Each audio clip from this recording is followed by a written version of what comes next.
I know what you are.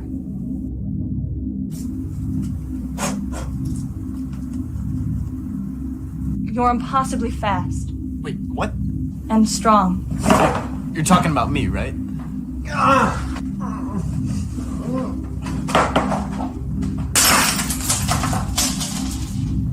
Your skin is pale white and ice cold. When I could explain that. My shower was broken and it was early and I forgot that we had no hot water.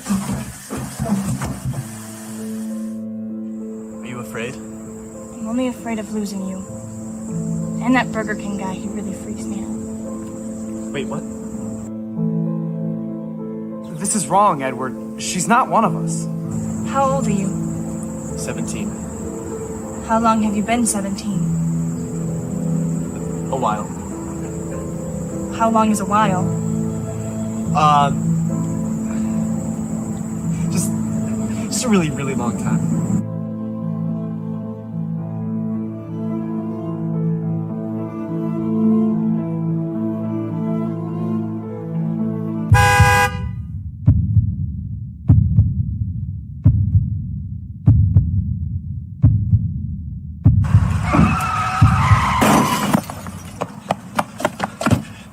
Are you okay?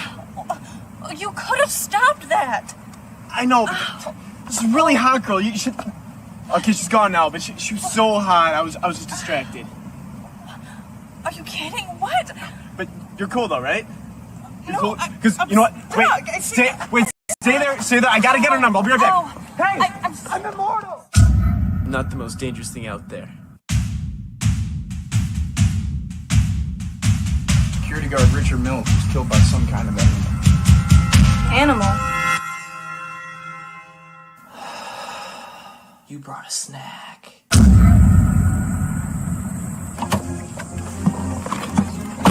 So what, now he wants to kill me? No, he wants my candy bar. He's got unparalleled senses. Except for his sense of fashion, it's a bit off. And he's lethal.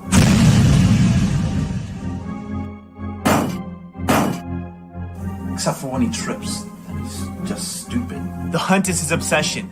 He'll never stop. Hello, feast. Here we go. Oh, God! Got him. On me. How do I get out of here?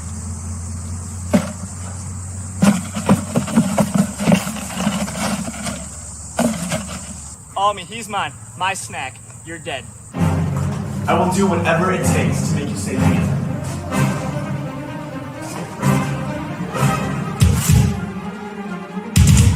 Tell him to avenge you. Tell him! Oh, anything else you want me to tell him? Yeah, he owes me $20 from the last poker game we played. Oh, yeah, he's kind of a juice. And I've had James for too long, that name. Tell him to call me General Payne. It's a lot tougher than Yeah, James. hold on, let me write this stuff down, actually. Oh, Write that down. So, He still has my Nickelback CD. I kind of want that back. A lot of people don't like him, but I'm Wait. a fan. really? Just write it down. You serious? I'm not scared of you. You really shouldn't have said that.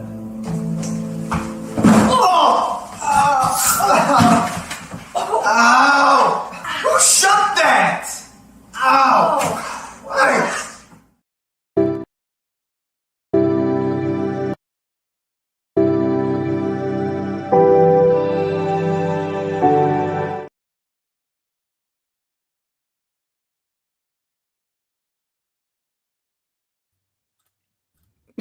What the hell was that? The tisms have commenced. StreamYard. Pardon the autism. Somebody's no. having trouble. No, the problem is that something happened with Sassy's intro for her show just completely disappeared. No, my outro disappeared. So yesterday. my intro is in there, but yet it's playing it as our countdown. Your peanut butter's my chocolate. Okay.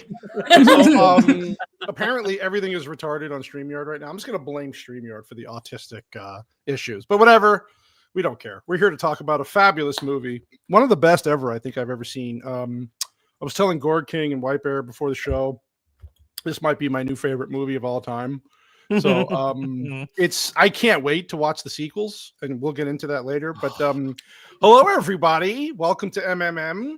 We are on what episode are we on? Jesus, 95 now. Approaching that 100 mark, that century mark. I'm looking forward to this because wow, this was a movie. We're gonna break this one down and we're gonna try not to laugh. And Gore King had a great point today. This is a movie that's almost impossible to scrub through and not want to watch because it's so ridiculous. But if you've seen this before, you know what the movie's about. You know it's so fucking it's a pure comedy, but it wasn't meant to be. But we'll get into that anyway. As we move on, we have some great guests on tonight, making her return. The woman I sleep next to every night, Mrs. Sassy Sasquatch. I thought you were going to say me. Whoa. You're my weekend slut, Gord. It's okay. Well, what's Vex then? What the fuck? Whoa. Wow. Don't rope me into your weird sex games. Hold Yeah, on. what the fuck is going? We're starting. Oh my god. I don't know. Well, anyway, welcome back, Sassy. I'm sorry I had to put you through this torture this weekend. Thank you so much for having me. I appreciate it. I just wiggle my way onto whatever streams I want. It's okay. You sleep with the host, so it's okay. You get on whenever you want. Wiggle, wiggle, sparkle, sparkle. Making his another return to the show again. He was last on Interstellar. Niet, how are you doing, sir, from the other side of the world? I'm doing well. Thank you so much for inviting me to this abysmal film. It's just painful to watch every second of the way through. But I think we're going to have a lot of fun, and excited to talk about it with our fantastic panel. Yes, I agree. Thank you. Gore King, we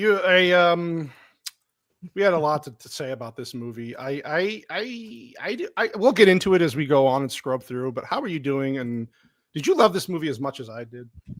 Oh, I mean, are we wanting to go ahead now and say when we first saw this, or just that you can? Oh yeah, I guess if you can.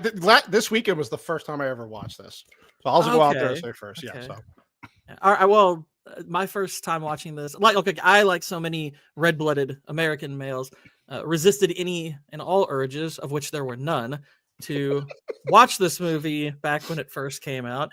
The only reason I ended up watching it, which was 3 years ago, was because I saw a few snippets of Twilight with riff tracks, thought it was hilarious, ended up thinking, you know what, it's probably worth it to buy the movies on the cheap just so I can watch them with those, which I did. I thought I had a really good grasp of what Twilight was after that, but watching it again this past Friday and again today, without that, told me that it's impossible to grasp just how insanely terrible and utterly hilarious this movie is without watching it in its full glory, which I highly recommend any and all people do.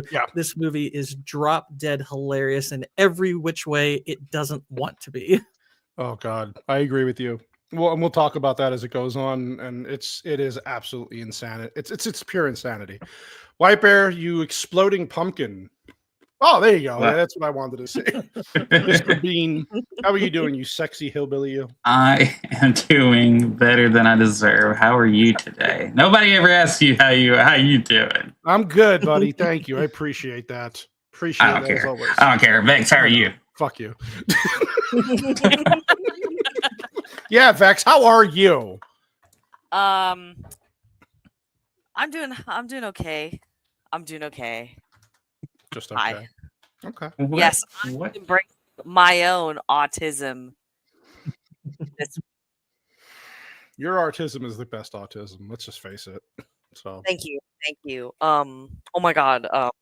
Twitch, lip bite. Thank you. Don't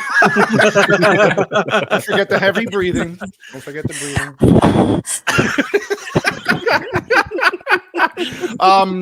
Yeah, so we'll get into scrubbing here real quick though. I have a beautiful super chat from the lovely Josh Lightsaber Pal McDonald. We played lightsabers in Vegas together. You'll if you get the hint. Yes, exactly. For $4.99. Hey, Mrs. Sassy, why don't you read that super chat that's on the screen, please? Yes, Daddy. I know you haven't started this discussion yet, but y'all need to do 50 Shades of Grey since it was originally an erotic fanfic of Twilight. And hot take, I've never seen any of the 50 Shades of Grey, but my daughter has. Whoa. The hell? Whoa. Yeah, I thought for a second you weren't delivering a hot take, but never mind. Terrible parents. Parents, listen, what your child does when you're not around is none of your business. The information age. For Josh, I'm going to give you this new one that White Bear gave me for the clip, and enjoy, buddy. Chorizo. Chorizo.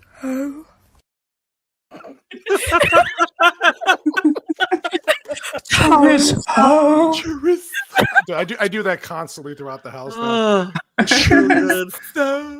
I know what you are. I know what you aren't. Let's get into this piece of shit. Yeah. So Twilight, it's a thing. So whoa. So we get into the movie immediately about Bella representing Arizona. I got to give her credit there. Even though do you know why, Cannoli? Yeah, the writer's from Arizona. Yes, and she was a patient at my old doctor's office in Scottsdale. I think she still lives in Scottsdale. That's why. Wow. That's enough about you. Yes. So you How wide is her vagina? Yes. Oh, gosh. Correct. Wow. So you're telling me you could have stopped this? I could have. Yes. But we wouldn't be able to talk about it. That's the beauty. That's true. You're welcome. Yeah. So Bella goes on. She gets a stupid dialogue in the beginning where there's a deer in the woods. What does she say here? Basically, like I never thought about dying, but it's dying for the person I love. I was like, I don't fucking. Dying. It's utterly not. It's completely useless narration. It has no. Okay, purpose in the hold movie. on. I have to interrupt here because this is very key dialogue, and I find that this film is a great representation of the troubles that teenagers feel they go through. So, in Bella kind of starting off the movie with, I'd never given much thought to dying. That's kind of her now on that final precipice of puberty where she's starting to recognize she's a woman, but she's a woman that doesn't know exactly what she wants. I would argue it's very necessary. It's very necessary to set the tone. I don't know how long she can keep this up. Well, the dialogue repeats. So it's the opening monologue that she has, and then she says later on towards the end. And it sort of reminded me when I was in high school, we had to write like a short story, and one of the retards in the class began the short story with, I woke up the next day not knowing what to expect, and then he ended it with that, and he thought it was cool, and we were all just like, no, that's shit. Like, I'm retarded, and this is deep. Yeah, this is deep. So the screen doesn't show this, but this might be my favorite opening shot on a character ever. With the cactus. Because it's literally her. It's so bizarre. She's in one hand holding a cactus, a tiny cactus, and in the other hand, she's holding a small shovel. And to me, the only thing that I can perhaps read into it is that she's leaving behind the small cactus, which is Arizona, and the shovel, of course, represents the face of Edward Cullen. So it's either deeply symbolic or this wasn't thought through very well. No, it wasn't. I'm going to choose the former. Gord, I had the same thought because when I first saw this, I thought that, she was going to bury the cactus. But in all honesty, I think the shovel is more symbolic of her burying the last remnants of her girlhood, because this is where we finally see her transition into adulthood. I think this movie, this grabs the female soul. So what you're saying, Vex, is it's a trans allegory. Oh, I wouldn't say it's a trans allegory. I'd say it's more of like, it's like how getting your period marks your journey into womanhood. It's kind of like that, except instead she's bearing like the girlish part of her personality because clearly she's hit puberty. Well, the first thing that made me think that she was psychotic is that when she says this about the Phoenix Heat, she's fucking insane. Because I live here, and I don't miss I don't even like the heat, and I live here year round. So it's like, right there, I knew she's a psychotic lunatic. Sorry. I wouldn't say she's psychotic. I think again, it's setting the tone because heat is a very big part here. But for the rest of the film, cold, lower temperatures becomes very central to those themes of like beauty and eternal life and love. So. Cleansing the rain is like a cleansing. Is it symbolic or just bollic?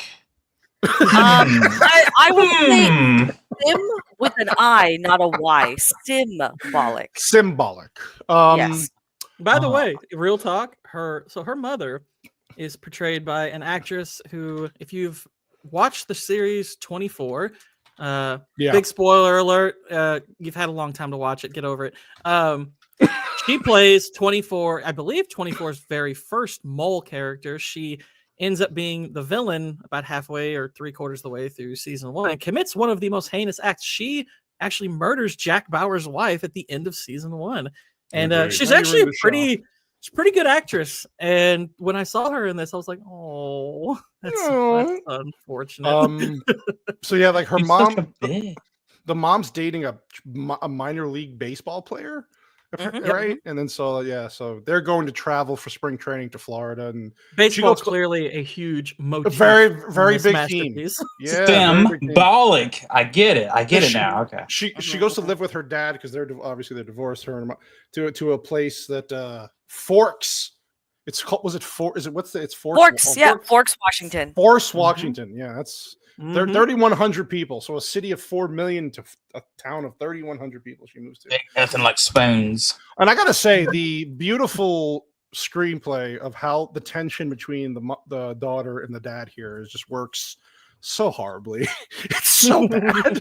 He was scared of his mustache. His mustache. I'm going to disagree because as you're a young woman and you're starting to look at boys and whatnot and get interested, it's kind of hard to be able to relate those things to your father, who's clearly very protective of you. So it's almost as though Bella at this point, yes, they have a fractured relationship because she hasn't seen her dad in a while, but also again, it's just going into just like the peak of womanhood right now. How does she relate to this man anymore? Regardless, I am team mustache dad all the way. No, 100%. But but is he really care about her, or more about his beer and his Mariners baseball game? I think he does care about her. There's indications that he's clinging to what she was when she was a child. He eats the same cake that she chose, when she was 4. But what I wanted to get into is the cringe-worthy dialogue when they arrive at the house. He says, "Your hair is grown,and she's like, "Yeah, I caught it last time that I saw you. Now it's grown." It's just like, what is this? Like, what are you trying to establish? Like, what's the point? Listen, Bella just doesn't know how to converse with this person anymore. She wasn't a young girl before, so it's Well, how do you move on from that? Look at her holding the cactus, still holding on to her past, right? Can't let it go. And I do love that the screenplay makes. If you scroll back when he asks, he goes, "You like purple, right?" When he's referring to her, I believe her blanket, her blanket on her bed, which you can barely see. I love that the screenplay made a point to emphasize purple, and all around you barely see a lick of it. I know. I would like. The use of purple, though, is very because purple has a lot of interesting meanings. It's gonna be a long show. Purple is the color of Twilight. Well, no, purple represents a lot of wealth. So the Cullens have a lot of wealth. It's like it can be a calm color. It's a feminine color, which is a big thing that comes into play not in this movie, but for the next two. With the love triangle that comes in, I can't wait. We'll get into that later. Yeah, and it's also it also feels like a bit of foreshadowing for the royalty that will come into play later on. Jacob, this fucking wig and hair, he was. Oh my god, I can't. That's not a girl. Is he the gay? Like, is he the fucking gayest fucking character in any? Hi, Bella. Do you remember me? Well, he didn't take off his shirt in this one, so I think once he takes off his shirt, then you'll be like, oh, he's not that gay. Maybe I'm gay. So. He's a Native American. Yes, there you go. He's gonna turn me. He's basically sassy. She thinks this guy's gonna turn me in the next movies. So just be prepared. Turn her what? Turn what? Straight or a vampire? Turn me gay. She's saying. Oh, let me show you the two-spirit. It's just really awkward. Like he smiles at her, and then it's like he's trying to remember the line that he has, and then he walks up to her, and then the camera zooms, gives him a mid shot of them facing each other. It's just so awkwardly staged. The writing, so bad. the cinematography, the directing, it's just all over the place. Yeah. Here's I where love we that. get. So Go she's genuinely excited, by the way, to receive this truck, which is really funny It's a because in gift. about 2 minutes, she's going to be really ashamed of it. Yeah. Oh yeah. Because someone had the gall to say, "Hey, nice ride." Nice ride.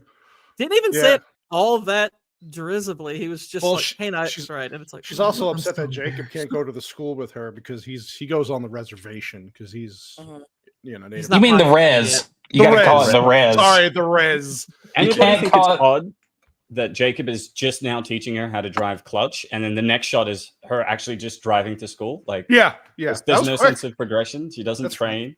No. Oh, she doesn't need to. She's Bella. She's a fast learner. Listen, she's also the first one to figure out that the Cullens are vampires. So I think this is just a character trait of Bella. She's a very smart girl. We learned that she also, she's an ace in school on top of that. So it's just, she's apparently the only person in Forks who reads. Yeah, is she smart though? Because when Edward approaches her, like he explains that he can read the minds of everybody except for her, which is sort of like an indication that there's nothing going on in her head. Like, that's half of her. That is half of her superpower. She has nothing in her head, and she smells. This guy's creepier than the fucking vampires, to be honest. Stop Asian hate, first of all, Cannoli. Don't be saying things like that. But just to Niat's comment, and this is where I genuinely believe this movie is a great example of autism awareness. So this is around the time that culture is really starting to embrace autism as like a normal everyday thing, and I think that's what her thoughts not being able to be shown to Edward. It's it's like she's the next step in evolution, just like how in the Predator, autism is the next step of evolution. Well, as an importer of Asian children, I can say that is a really weird looking Asian dude. Yeah, he is a razor. And then this guy she gets hit, or he hits her. She hits him with the volleyball. Sorry, yeah. And then he, he wants to bone her right there. But he, so you're the new. And then Anna Kendrick. I actually forgot that she was even in this movie. I knew she was in. I heard she was in one of them. I didn't know it was this one. I don't know if this she's was in kind of her big break a little bit because she wasn't in a whole lot. And then I actually took offense to this. This is bullshit. Like, why are all people from out? No, because we don't go out. It's 130 degrees half the year. So no, we don't go outside much. And then he looks like a rabbit. She hit some of the classic. That's why they kicked me out, and they all start laughing as if it was Oh, funny. you're good. You're good. Fucking retard. This is well. I mean, I'll say this before Vex has to. It's like this is obviously a setup to the later payoff that the vampires do the exact same cringe thing. Oh, Josh, you sweet, beautiful man. Niad, you want to read that for me, there, sir? Absolutely, Joshua McDonald for $10 US, I presume. The first time I saw this, my ex and I were sick and rented it. It ended, and he said, "Oh my God, I loved it. I'm obsessed." I thought he was joking. He wasn't. I should have known then he was a psychopath. Thank you, Josh. I think that's actually German dollars. 999. You know what? Sassy, please. Give him a gay clip. Yeah, Give for you, Josh, this is all you, buddy. Hello, darling. 'Tis the Dandy Fairy, and I'm here to tell you if you're watching this, then you're gay now. God damn, that's creepy. No, we love Dandy. Yeah, so he keeps on paying me. I love Josh. Now Golly. this is like they're all trying to hit on. You met my girl Bella. Now she's my girl. It's very fucking creepy. The black guy comes over. No offense, and he kisses her on the cheek, and he's like, "You're mine." No, this is a fully diverse panel. It is very diverse. A group of cringe guys. You got the Asian one, you got the white one, you got the black one. I mean, we're representing all kinds of spectrums. They were checking boxes before it was cool. Yeah. By the way, this girl on the left here was in The Walking Dead, so even she managed to emerge from this. The diversity of all of the men interested in Bella, outside of the Native American and Is Edward Spanish because he was dying of the Spanish flu? I don't know, but Everybody was dying of the Spanish we flu don't in the yeah, early we don't 1900s. know. Yeah, We don't know. Gotcha. But I feel that it's 2008. I feel like this is very representative of Obama in his prime years. There's a lot of diversity happening. You know, they're starting to really tackle the issue of race, and here comes this contemporary vampire romance movie that tries to play off of this, one love kind of idea, and everybody deserves love. So it's a nice little subtle touch in casting. Yeah, this is where we meet the Cullens finally, the vampire family, which they're like, oh yeah, they're like, yeah, this guy right here looks like he's just constipated all the time. This is my favorite. like Evil Harpo here. He always looks like he always looks like he's trying to hide a boner. Like that's what he looks like. He looks like he's always like, oh, boner, don't look. Yeah. Yes, he is he's the second funniest face to look at after Bella's. Yeah, this is where Bella gets all gooey in the pants because then what the fuck is his name again? Oh my god, Edward Cullen. Edward Cullen comes in and everybody just Cullen, by the way, obviously short for culinary because of what they eat. Brilliant writing. He overhears them as he walks by, doesn't he? Because he smiles. Yes, he smiles. She says that he's gorgeous. Oh, look at her face, right? She's like, "Oh my god, I need to go to the bathroom. I need to go to the bathroom. Just jizzed." Yeah, Oh, she looks back and she's like, I need more of that. Fucking creepy, dude. Oh yeah, is this where she steps in front of the fan and the fan. Yeah, oh yeah, he does the look, and her apparent lack of deodorant almost kills her. Yeah, well, she's from Phoenix, She has Cannoli. Yes, you have a request. Do you think that's something somebody can do? I'll drop a Benny if you all do a best Edward impersonation when Bella walks into the classroom, and you're best in Bella. Who wants to try? Hold on. I'm working here. Okay. We're working on that for you, Josh. I love you so much. Yeah, I got nothing, but I just wanted to throw it out there. We're working on it for you, buddy. Just imagine that I'm trying not to vomit because that's what Edward looks like in this part. Oh, I can't play it. The whole he really does look like he's trying not to throw up. Look. What a bizarre reaction to something that's meant to be romantic. Space. Well, remember that Edward is a vegetarian, right? So it's like how we have all those protesters outside of steakhouses that are disgusted by the smell. That's what he's trying to challenge here. That it's trying to be representative of the vegetarian viewers out there, because Bella is a vegetarian too. We learned. I thought he was trying to hide his extreme boner and jizzing in his pants. No, that's Evil Harpo. That's Evil Harpo. All right, Josh wants us to do it like live, show it live. I've got nothing. There's nothing I can offer. So White Bear. By the way, it's like in Love It points. He is Cedric Diggory in Harry Potter, and obviously brilliant subtlety with the Harry Potter reference. Right behind him is Harry's white owl, which unfortunately flew into a taxidermy office, and there's old Hedwig's fate. So there you go.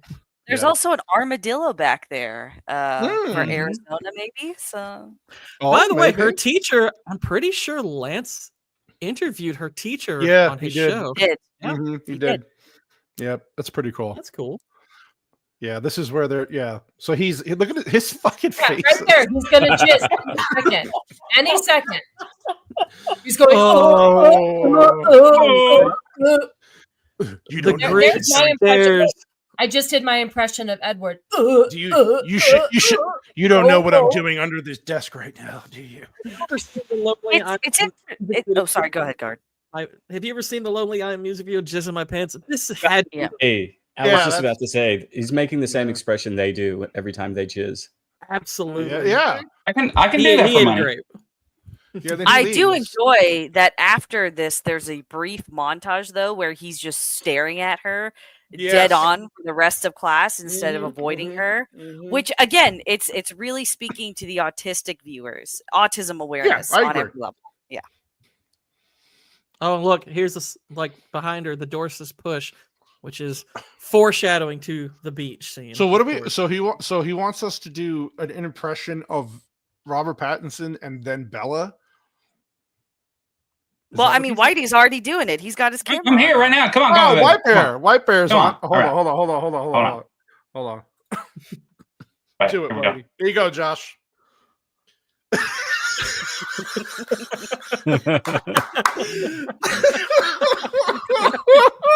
What about Bella? Yeah, do What about Bella though? Okay, hold on. Scene.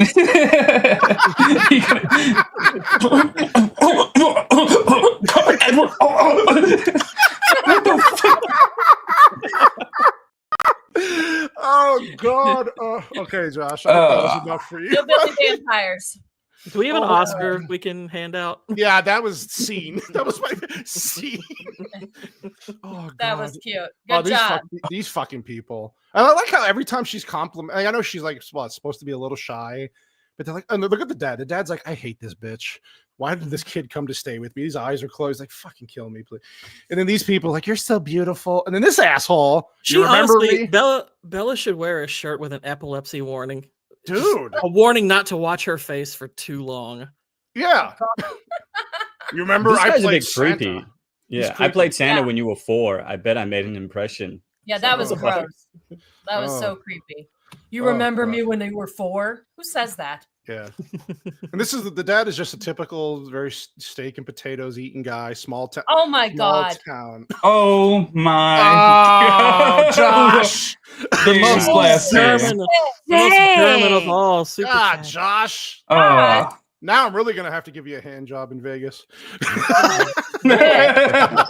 I don't even know what to play for you. What do you play? I don't know what clip I should play. Just play like 3 Just of play your with yourself. Hell, I don't care.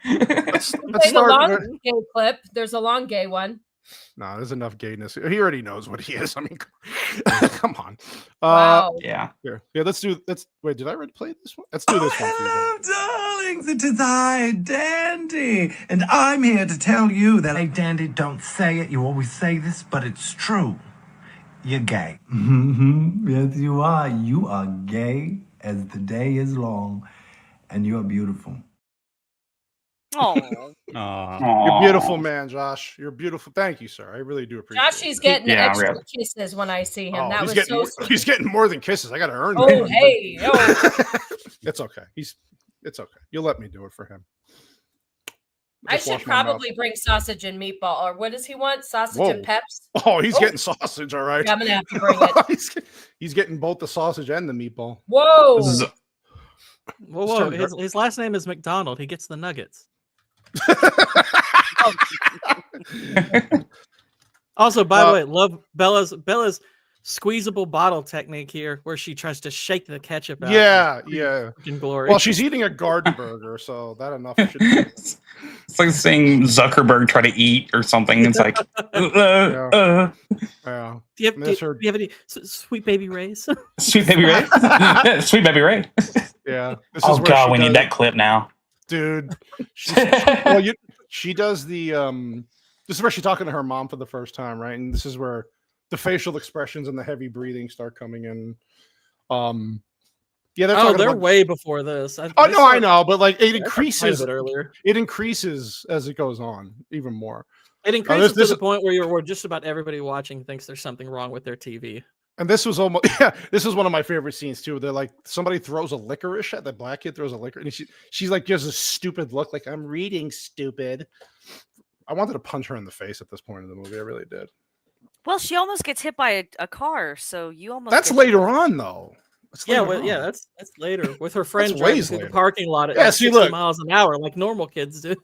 It's because it was a black guy did it, wasn't it? That's what it was. A black guy on black ice. Double. he was racism. he was running late. Clearly, It's pretty bad. It's pretty bad. Oh yeah, then Edward's not showing up to school, and then there they are eating their carrots. I love how like obsessively troubled she is. That he's gone for like a couple 2 of days. days, and Well, it just baffles her to no end. It's like, okay, it's like calm down, girl. It's not a big deal. It's just a couple of days. It's Again, fine. It's I gonna think be okay. You're really misunderstanding what Oh, God, teenage here we girls go. are like, right? It's just you hyper fixate on these things, and quite courageously, she was ready to confront him about why he was acting so strange. So that's why it's a very important thing to show and narrate in the film. That one chick's fixated on her brother. I just have a question, What do you- and this might break the Yes. world building of this entire story, right? But our understanding is that Edward's like 108 or something like that. So are the other people with him. Why do they keep going to high school? Yeah, that was young. To eat people? Because later on she goes to his house and we see all of their yeah. graduation hats. And it's like, what's the point of repeating high school? Why don't they just, become adults, go into working like their father or surrogate father and you does? just reminded me, the movie, like the Anna Kendrick actually says that they came like 3 or 4 years prior to that. So I'm like, so none of you noticed that they didn't change your age at all? Right. That happened Well, over the course of it's Forks, Washington. They're not the brightest. Because they're trying to minimize risk. Like, they don't want their family to be exposed. But there's one person who was recently turned who's struggling with holding his temptation to bite into humans that goes to school every day surrounded by kids that he could eat. Like, the whole setup is just strange. Well, and not only that, there's the fact. Okay, so Bella, obviously, her scent is particularly powerful to Edward, but they also make it seem like, okay, I don't know if she exactly sticks out to them, but they do say to her, it's like, oh, she does smell good, but it's like they kind of still insinuate that all humans have a certain smell. So I'm like, okay, so why is being in a high school full of people that are human not overwhelming to a certain extent? Right. Oh, sorry. Go ahead. No. You've been trying to talk for it. Go ahead. No, it's okay. So I just think it's more they're trying to fit in. That's an easy way to fit in because when we meet like James and Victoria and Black Dreadlocks, they're all having troubles having their own kind of like territory and whatnot. So there's that aspect. And then on top of this, I think it's just very reflective of how just high school is always a time where you want to fit in. And here are these people that are basically eternally teenagers, just eternally trying to fit in. It's all just a very deep metaphor. That's really all. They can't let go. Well, could we that need? Could we just talk about how there's supposed to be a main villain in this movie, and they only show up like 2 or 3 times for like 10 seconds because they show it's just set up, right? Like because even the first book was much the same. Like James and Victoria and them, they're just like they're just background or not even background. They're just characters that are there to usher in a little bit of like tension into the story because the entire first novel, since there's 4 of them, it was very much just like laying the foundation for everything. So understanding what the people of Forks are like, getting a better sense of Bella and Edward. So even in the novels, they don't play a huge role. Victoria does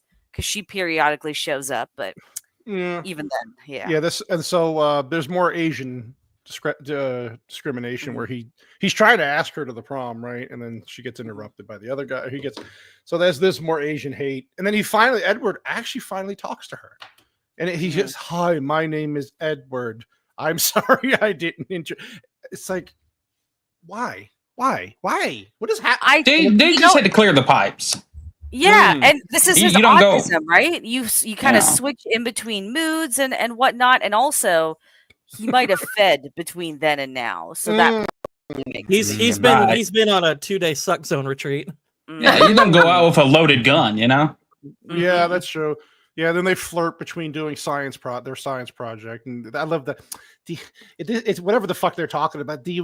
That's what I said. And then this is where she looks at his eyes, and literally for a second, you think she's just going to start using one of those tools. Cannoli, you think your flirting in high school with me was much better? No. Wait. Cannoli, come on, don't skip past that. Go back.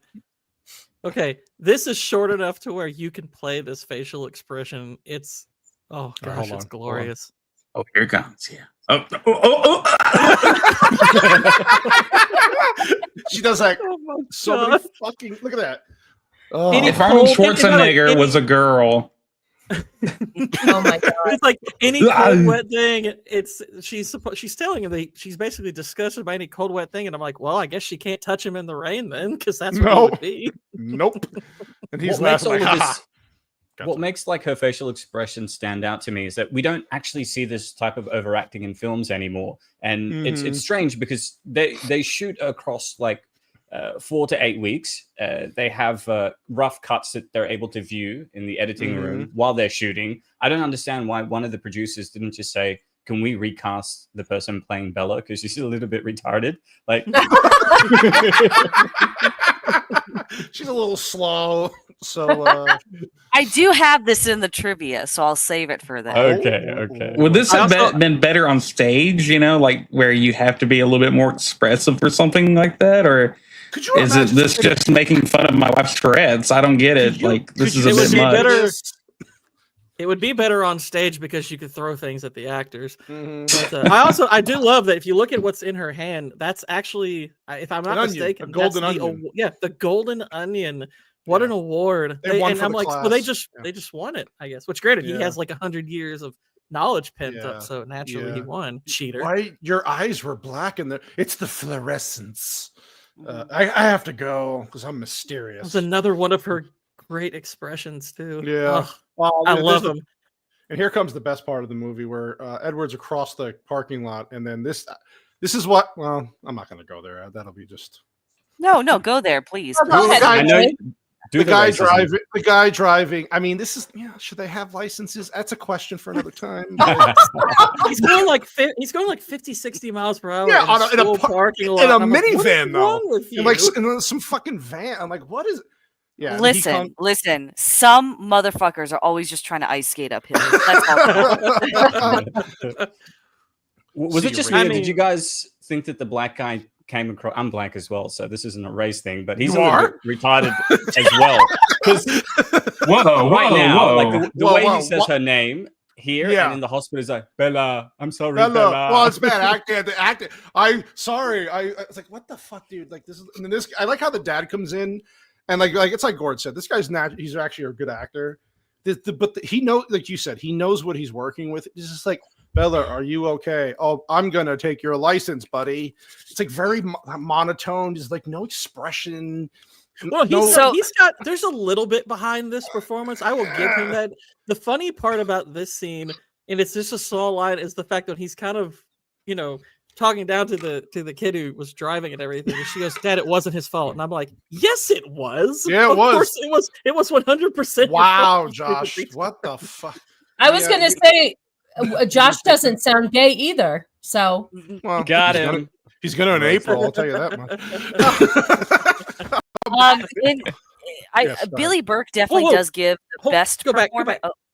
Sorry, you keep talking, Beck. Sorry. Oh, he gives the best performance out of the cast, but I think it's good to recognize as well. Yes, this was shot in 48 days, A. And B, wow. Stephenie Meyer, the writer, was very heavily involved in the production and is the co-writer on the script as well. Okay. So she wanted Kristen Stewart to play Bella. Yes, like everyone that is cast here was her choice. Yeah, makes sense. I just want to point out with this frame that Mustache Jet just subtly out-expressioned his on-screen daughter. That is amazing. Yes. He's telling someone a secret or / pulling off his mustache. It does look like that he's is pulling amazing. it off. Oh my god, that is great. Oh yeah, this is where we meet the what the fuck's this guy's name again? The dad, the supposed dad leader. What's his name? Who doesn't look nearly old enough to be their dad. Carlisle. Yeah, there we go. Thank you. Carlisle. Or as Edward says later in the movie, Carlisle. Yeah. Is that your boy, Edward? He's married to that blonde chick, Jenny. She was on on the like block? No, Jenny. she's the blonde woman from like that show, What a Girl Wants. I don't know. I just remember when they were. What female shit is this? Wait, I have it. Vex, what is that guy's name? Peter Fancinelli? Yeah. Okay. Let me have this. He was married to Jenny Garth from 90210. You're welcome. Thank you. There we go. And I remember when they were marketing this film, she was basically just leaving a snail trail everywhere because she was like, "Oh my god, my husband looks so handsome in this movie, guys! Like you're gonna lose it. It looks so good." Snail trail. Ectoplasm. Well, they're no longer married. So this scene right here. If this doesn't display the beautiful dialogue writing and the acting in this movie, I don't know what is. What does? I was standing right next to you, Bella. I was right. She's like, I know what I saw. He is gaslighting the crap out of her in this scene. Can you do me a favor and There she kind goes. of like talk to me like this sometimes on our day-to-day Yeah, adventure? well, I'm gonna do that to you. We'll Okay. try it. All right. Yeah. This is almost- excellent gaslighting. Mhm. Yeah, well, he gives up on the gaslighting because he's like, well, nobody's going to believe you, Bella. Yeah. Straight out of the abusive boyfriend's handbook. Yeah, Love it. there's one of her great Yeah. faces. You pushed it with your hand. She's not talking about the car, by the way. Oh. You pushed it with your hand. I just need to know the truth. Were those two fingers or one? Oh my goodness. Jeez. Sorry, I can't. I don't. You know what? I think Edward. He's not necessarily gaslighting her. It's just even though he is over 100 years old, it's just his autism from his human life has just kept him from really developing, good communication skills and a good poker face. And I think that's really ultimately what make him and Bella work so well together is their mutually shared disability. And this is a time in culture as well where we're starting to see disabled couples get a lot more representation. That is true. That is why Canoli and I have YouTube shows because we are getting the representation. There you go. There you go. I do have a question for Vex since she read the books. According to the deep lore, is Forks the autism capital of the United States? No, that's Spoons. What about knives? What about Sporks? That's the incest capital of the United States. Oh. By the way, like in this scene here where she's dreaming, like the acting is so profound that it looks like she's doing something else instead of dreaming. And then she wakes up and sees him in the bedroom, which we find out later that is she dreaming though? I mean, she thinks she's dreaming. No, she thinks she is. Yeah. This is something he apparently does. Yeah, is pop in and out of her bedroom like a bit of a creep. But yeah. I was kind of wondering why they never revisited that. Like, oh, I thought I was dreaming. Oh, it turns out he was just doing this all the time. Well, they sort of do later on. Go on, Canoli. I think you. No. I'm sorry. Go ahead, buddy. No, go ahead, buddy. Later on, it reveals that he watches her when she sleeps. Yeah, so he's in her room. Mm-hmm. What is he doing? Yeah, this poor classmate. He's trying to ask her to the prom. You see her face. She's like, "I want to fuck the vampire." Oh, not you, slut. Yeah, look at this guy. I mean, who are you gonna pick? This guy or Edward Cullen? Come on, let's face it. But yeah, this guy definitely looks like he's from Spoons. Maybe Sporks. He's not a native Forker. Yeah, and then she's like, she tells you, well, go talk to your other, what the fuck was her name? What was Anna Kendrick's? Well, the thing is, he looks disappointed that the much nicer, much better personality, way hotter, bigger boobed Anna Kendrick likes him. Yeah, but Kristen Stewart. I'm like, okay, movie, come on. By the way, this guy, you probably should have cast somebody who doesn't look like Anna Kendrick because there's actually about 3 or 4 girls who are better looking than Kristen Stewart. This scene here, this guy's a little too happy about compost, and I don't know what this Chinese guy's do. He's like pumping something into. It's compost. It's compost tea, and the black guy is like freaking psyched off of his rocker. Oh, look at that! Compost tea. What's in Jacksonville? Oh yeah, because so the guy asked her to prom, and she's like, I have to go out of town or whatever whatever.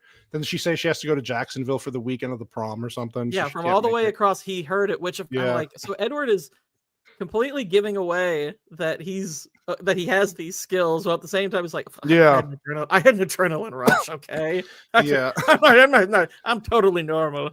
Look, and then she trips, and look how mad he gets. Look at his face. You stupid bitch! Can't you learn how to walk, you bitch? And he actually. What was even the point of the trip? He got so angry at her. He says, "Like, learn how to walk, woman." I don't fucking know, man. It's great. I love it. This is the greatest. Oh yeah, and then this guy shows her his worm. This Asian guy is so like immature. He's like fascinated by the compost. He sees a worm, puts it in her face. Look at the worm. Look at the worm. He's definitely got the tisms. Oh, they all 100%. Yeah, you don't know anything, Bella. We can't be friends. I wish you would have said. And here comes Hard On Boy behind him. Looks like Whitey a little bit. Such a weirdo. What? Whitey? What? The hair. It's the hair. What? It's the hair. It's the hair. Oh, it's the blonde. Oh hair. definitely. Yeah. And then this is the dad trying to he's always drinking this fucking. It's called Rainier beer. Yeah, like Mount Rainier. Yeah. Oh my god, dude. Drink something else, bro. Ooh. Yeah, your mom sounds happy. Well, she's getting fucked by a baseball player. I mean, come on, dude. Jeez. It's like, come on. She didn't want to pitching and catching. Mm-hmm. Oh god. Oh, here we go. Yeah. By the way, I'm so glad that Emmett doesn't like hardly speak in this movie. He really should have no lines. He is the most out of place person in the Cullen family. I'm like, who decided to cast? Oh yeah. Like I mean, maybe it's in the book that Emmett's supposed to look like a meathead or something like that, but it looks really odd in that family to have him. What is the name of the beach that they're supposed to go to? I forgot what the name. La Push. La Push. La Push. Yeah, the Push. Yeah, she's eating her vegetables. This doesn't look appetizing. Listen, for a movie that has all this terrible music, you would think that when going to a beach called La Push, they would play "Push It" by Salt and Pepper. Come on. By the way, like I know. Listen, Sassy's a vegetarian, but this looks fucking awful. Whatever she's eating. This looks okay. I'm gonna actually completely disagree with you. For a school salad to look like okay, yes, that's kind of. I'm like. What it's like, okay, I don't know of a school system that gives salads that look that good. It's always that crappy chopped lettuce and half rotted, Did you guys like the little maneuver he does with the apple? How he smoothly kicks it back? Yeah, he's giving her every possible clue that's like, I'm not human. But isn't the apple the cover of the book as well? Oh, yes, it is. Yes, it is. It Smart. is. Good. And Vex, to your earlier point about like the metaphors and symbolism, her eating vegetables, is that like tied into him seeing himself as a vegetarian? Not so much. Stephenie Meyer used the apple metaphor to kind of symbolize. I think it was like something about forbidden or eternal youth and beauty in like some Scandinavian culture. So I don't think the vegetables are meant to be that. I think that's just because again, we're looking at kind of that the vegan movement is really gaining momentum at this point, right? So this movie is very much a reflection of everything that was going on culturally. I became a vegetarian because of this movie. No way. Wow. No, of course not. Wait, when did this movie come out? When did this movie come out? 2008. Sorry. Oh, fuck, I did. Oh my gosh. I mean, though, you can honestly take your pick from the Cullen family. They all look like forbidden fruit. I actually did become a vegetarian in 2008. That is so. Yeah, funny. They go to the beach. Edward's like, it's a little too crowded, and so this here we got female empowerment in movies way before. Like he won't ask me to why don't you take control? You're a strong, independent. This is really, really nice. Vex's Obama analogy was correct. Wait, can I just step in for a second? Girls do talk to each other like this without female empowerment bullshit. You can hype your sister up without it being something bigger than that. No, nobody says it's that. true. Right, thank you. Sassy is right. But also, I find that this is a bit of an error in the writing because Bella so far is this very awkward person that isn't very socially active. And even the way she interacts with them, she's like she keeps them at arm's length. And then all of a sudden, here she is finally just in like a close encounter with all these people. And all of a sudden she has the courage to tell her friends to like take what they want and everything. It's just it's a bit of a gap in the writing that there's a gap. Okay, here's the thing though. I actually think there is some logic behind this. The whole "take what you want" idea and her coming here.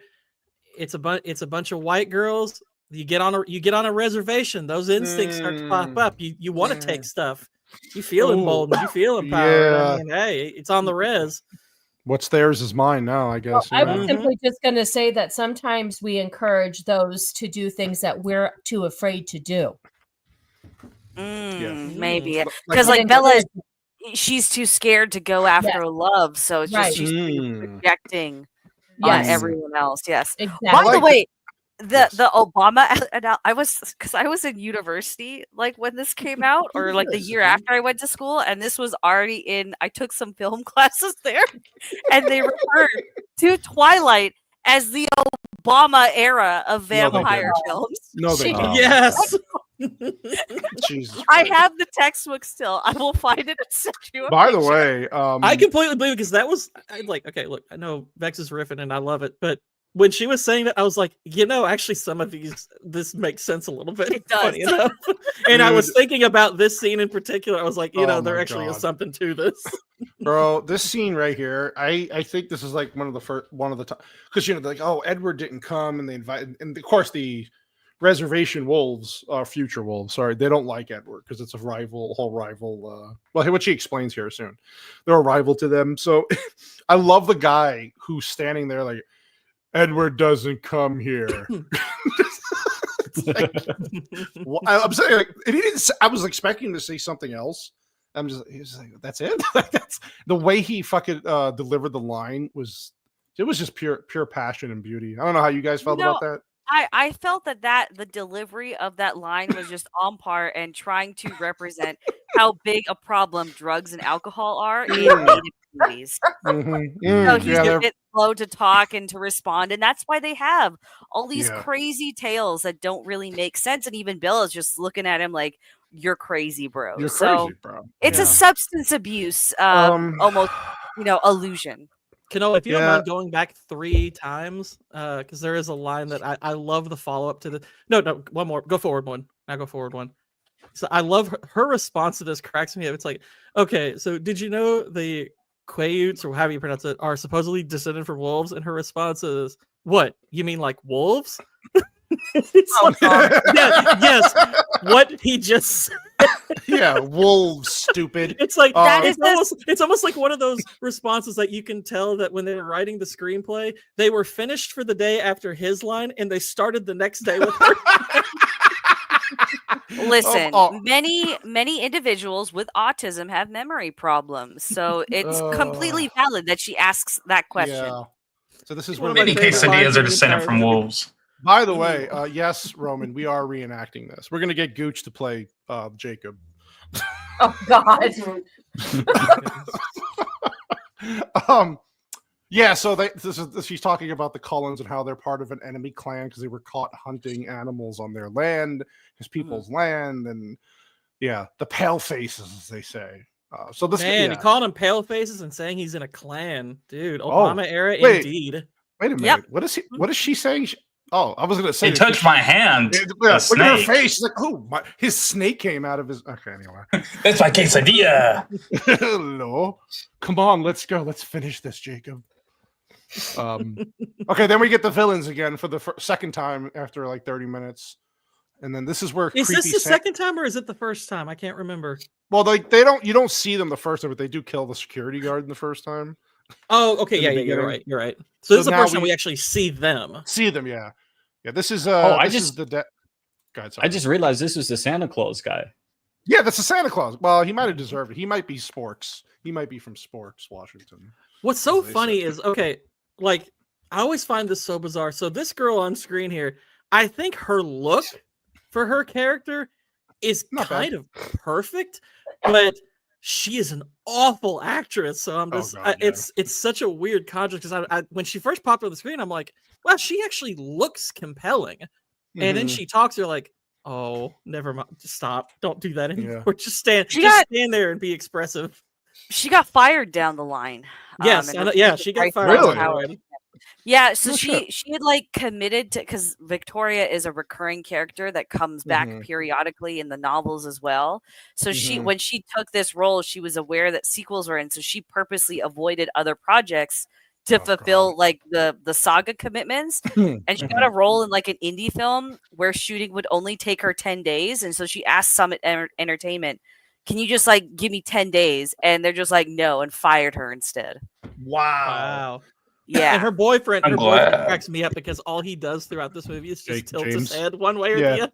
It's always tilting his head. That's his whole acting range. Yeah, and then I like this.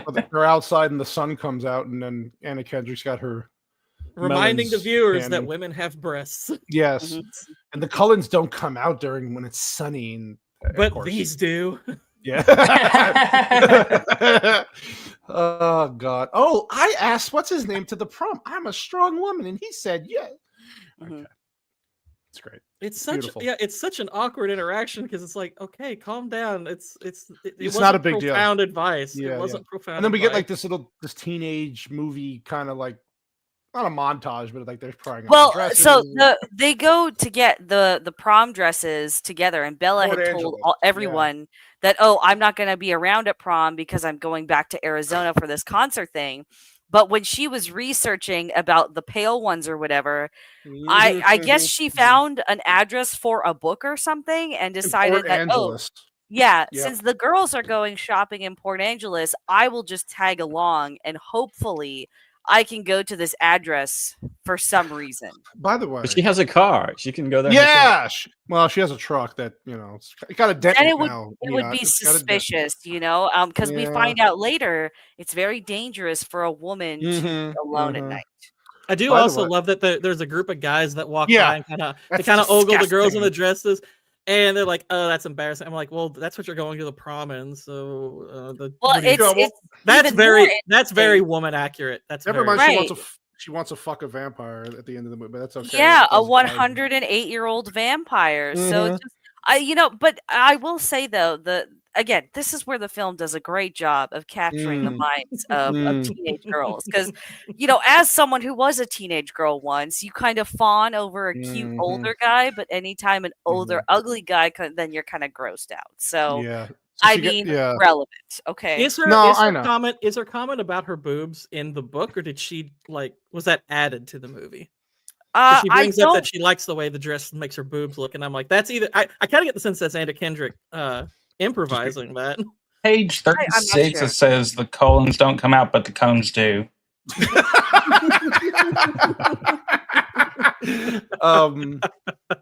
Fucking Whitey. Yeah, this is where she's walking, and those same guys that were hanging around the clothes store are like, this is hey, where you going? And they kind of corner her, and they're throwing beers at each other, like, oh, hey, you'll come hang out with. And the best part of the movie, I think, actually, when he comes drifting around, what is this, a fucking Volvo? Is this a Volvo? Yeah. It's a Volvo CX wagon. CX wagon, yeah. And I love the guy that, like, the head guy who's causing all the shit. To me, the best acting in the movie, where he goes, "Oh, that was what did he say? Something about that was a bad maneuver. That was a dangerous maneuver." Dangerous. Like, first of all, who the fuck talks like that? That was a dangerous maneuver. He's a man out of time, so some of his dialogue, it doesn't. Again, no. He's not talking about Edward. He's not talking about Edward. No, not Edward. I'm talking the about normal the guy, bad guy. Yeah. The bad guy.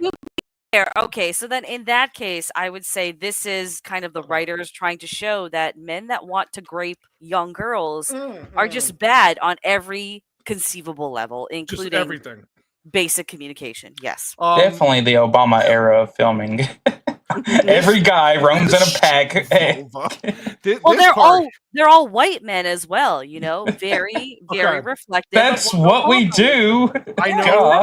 I know we have a funny, really good, impactful line coming up later in the movie when he takes her to his house for this here though.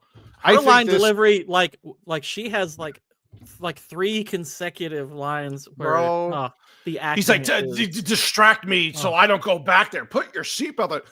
You put your seatbelt on. You put your seatbelt on. It'll keep on making that ding. I have sensitive hearing, and I don't like the ding.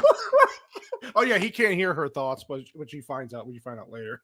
But they come out of the restaurant and they're happy to see Edward with her because she's gonna get some probably. They're very happy she's with someone. He's got to feed her, of course, and take her home later. So I have to feed her and change her. So they go into the restaurant, and the nurse is like getting all fucking wet for this fucking dude. Like, are you sure there's nothing I could do for you? What is up with her Silk Spectre hairdo, though? I love the hair. Yeah, fucking Watchmen. No, she's got the Carla Gugino Silk Spectre look going. What the heck? Yeah. When I first saw this, I thought it was the girl from NCIS. The girl. Yeah, the pale. Yeah, I gotcha.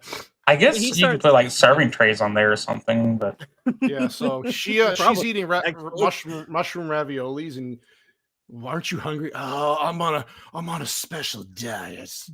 Yeah. And then he's all like, I know what all these people are thinking. Yeah. Money, sex, cat sex, porn. That would be Vex in the corner. Cat.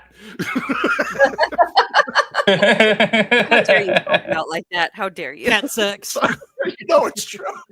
I try to keep my distance from you. Yeah, so he's just going into how he can read people's minds, and not hers though. She's special. She's special. There's nothing happening in her mind. That's why. No, there's not. No, except just bad. What's up, Zach? A monkey. Professor Snape couldn't break into that head. Yeah, and so she's just falling more and more. Yeah, see, Cat is Vex in the corner. See, Cat sex. Cat. I feel personally attacked right now, and Obama wouldn't approve of this. Oh my God. That's why we're here, Vex. As I'm choking to death. Calm down. That's what you get for cat racism. Mm-hmm. You got a hairball. Mm-hmm. Yeah.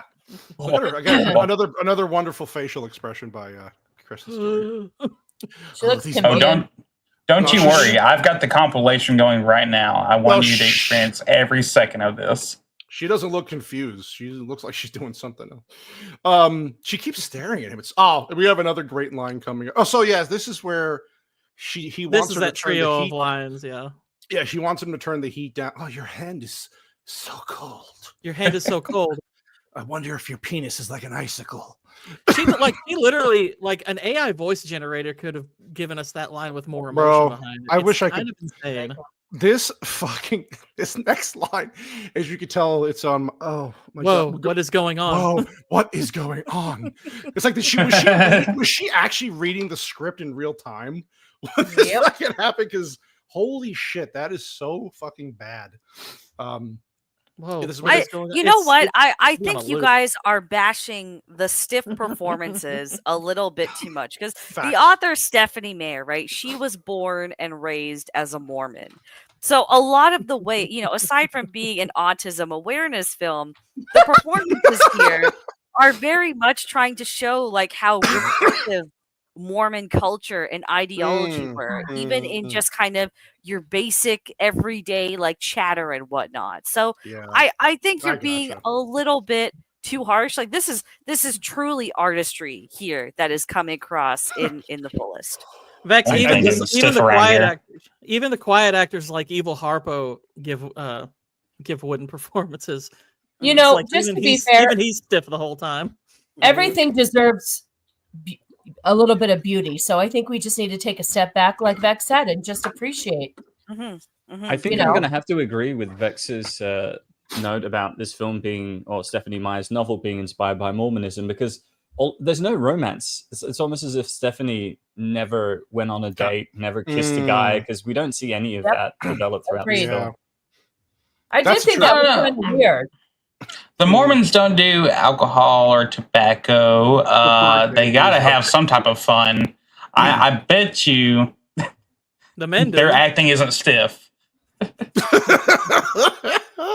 Don't the Mormons or the Mormon youth practice because they can't have sex before marriage? They do. Is it like called clothing or something? Yeah, they have like sheets with holes in them or something. Is that what yeah, something like that. Yeah. So does the KKK. Well, Like, what are you talking about? Get out of our neighborhood. No, I'm just kidding.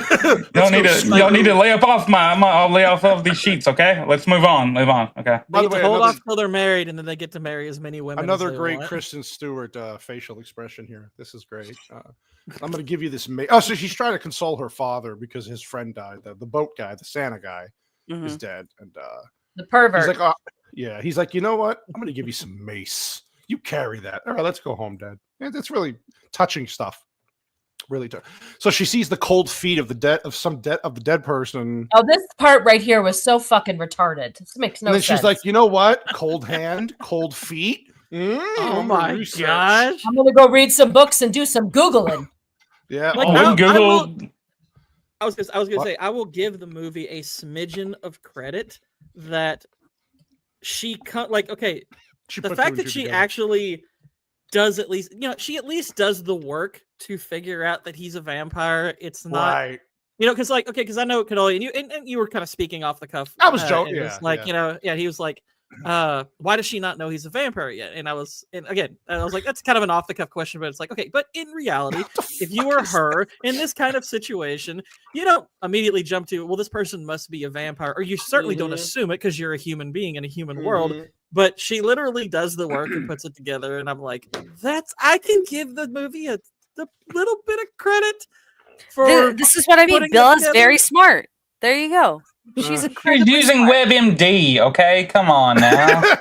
this reenactment here of this wannabe Phantom Oh, of the Cannoli Opera loved show. this part right here. This was great. Again, capturing what goes on inside a teenage girl's mind. You just want to be, the most beautiful thing to a man of your desires. That's really all that is saying, right? With a little gothic touch to it. We're getting. Did she watch our review of Interview with the Vampire? So yeah, they go off into the woods and skip school, and this is where, by the way, the editing and the camera work on this was this is so weird. I didn't really. The speed movements of the vampires, oh god, and that weird juddery filter they used to make it look fast is freaking hilarious. But it was never a good effect, and He looked like he was lagging out on Counter-Strike or something. Like something was going wrong. I love this here. I know what you are. Say it. Yeah, there you go. Say it. Louder. Why did you say that? Just the the camera work, it was like spinning around. Like what the fuck? Well, right, Vex. so to the camera work, at least right now there is a very famous soundtrack that came with this film, right? So I think it is more just trying to embrace some of the music videos that accompanied this film. That Paramore wrote music for this movie and stuff like that. So I like this here. He's like, "You come with me. I'm gonna lift you up a mountain, lady." Just like I gotta show you. Can you just play him running up the mountain like here? Oh my god! Let me see. Oh my god!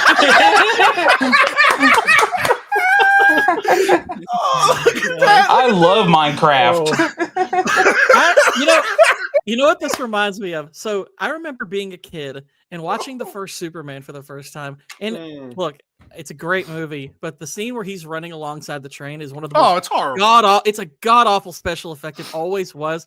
This is worse. Came out 20-something, 30-something years after that, 30. and it's a worse special effect. Well, that's the thing. Freaking hilarious. I can this. forgive the Superman stuff because it was a product of its time. The technology. It needs goofy if his legs had flapped around his head. Yes, Roman. That was us going into the mob museum up the stairs. I was holding Roman. It's probably one of those things where to him he's seeing this in slow mo, so he can just dodge all the branches. Granted, they could have shown that and maybe explained that, but they don't. Every aspect of the direction is just off for me. Like I probably would never direct Twilight, but if I was directing it, I would have had him carry her with both arms running up. It still would have looked corny, but it would have been at least a little bit romantic. But him piggy banking her on the back. Dude, it's strange. It's strange. It is so strange, and he sparkles in the sunlight. Though this is beautiful. Do you think just the coat and the shirt are open, or do you think he just took it all and opened? Oh no, he's showing everything. He's like, here, look at my one-eyed sparkly monster. tip. My one-eyed monster is also sparkling. I was really jealous of this because I too want to sparkle in the sunlight. I can make you. We'll just go out in the yard. I'll hose you down in the summer. So I find it interesting that Edward says no, Bella, this is the body of a killer, and I feel that this really speaks to how capitalism began to be viewed as something that was literally, quite literally and figuratively, killing people at the time. Right, there was a huge social movement that was starting to support more communist ideologies. So I feel him having a diamond body is very representative of that. Vex over here dropping truth Obamas. You know what? I can't comment. Twinkle, twinkle, baby. Twinkle, twinkle. Vex, this is me with Vex right now. That's bait. And she is a master. But look, how a woman is it that he literally tells her, "I've killed people," and she says, "I don't care. Matter. It doesn't matter." And I'm doesn't it? No, he wants her. But doesn't it? Doesn't that matter a little You bit? sure about that? Yeah. There's a bit of ego. I've killed people. That just doesn't register at all. There's a bit of ego with Edward here as well, because she's like, it's like diamonds, you're beautiful. Beautiful? This is the skin of a killer, Bella. I'm a killer. I don't believe that. That's because you believe in lies, the camouflage. I'm the world's most dangerous predator, Bella. Everything about me invites you in. My voice, my face, even my smell. As if I would need any of that. It's like, yeah, come on, yeah. bro. Like, and then he's like, you couldn't stop me. And he's like ripping trees out of the like, what is fucking like what? I mean, he's right. He's one. Not true, but like, it's like, come on, dude. There he is. I'm basically sitting in a white van here handing out candy. That's one of my favorite lines. You're like my own personal brand of heroin. He literally says, and he's like right before that, he's talking about her scent, and then he calls her his own personal brand of heroin. I was like, why didn't you just say cocaine? Yeah, that's better. Both. It's the nose thing. It's like that's such an easy connection to make. He likes to go through the hard. He likes the hardcore stuff.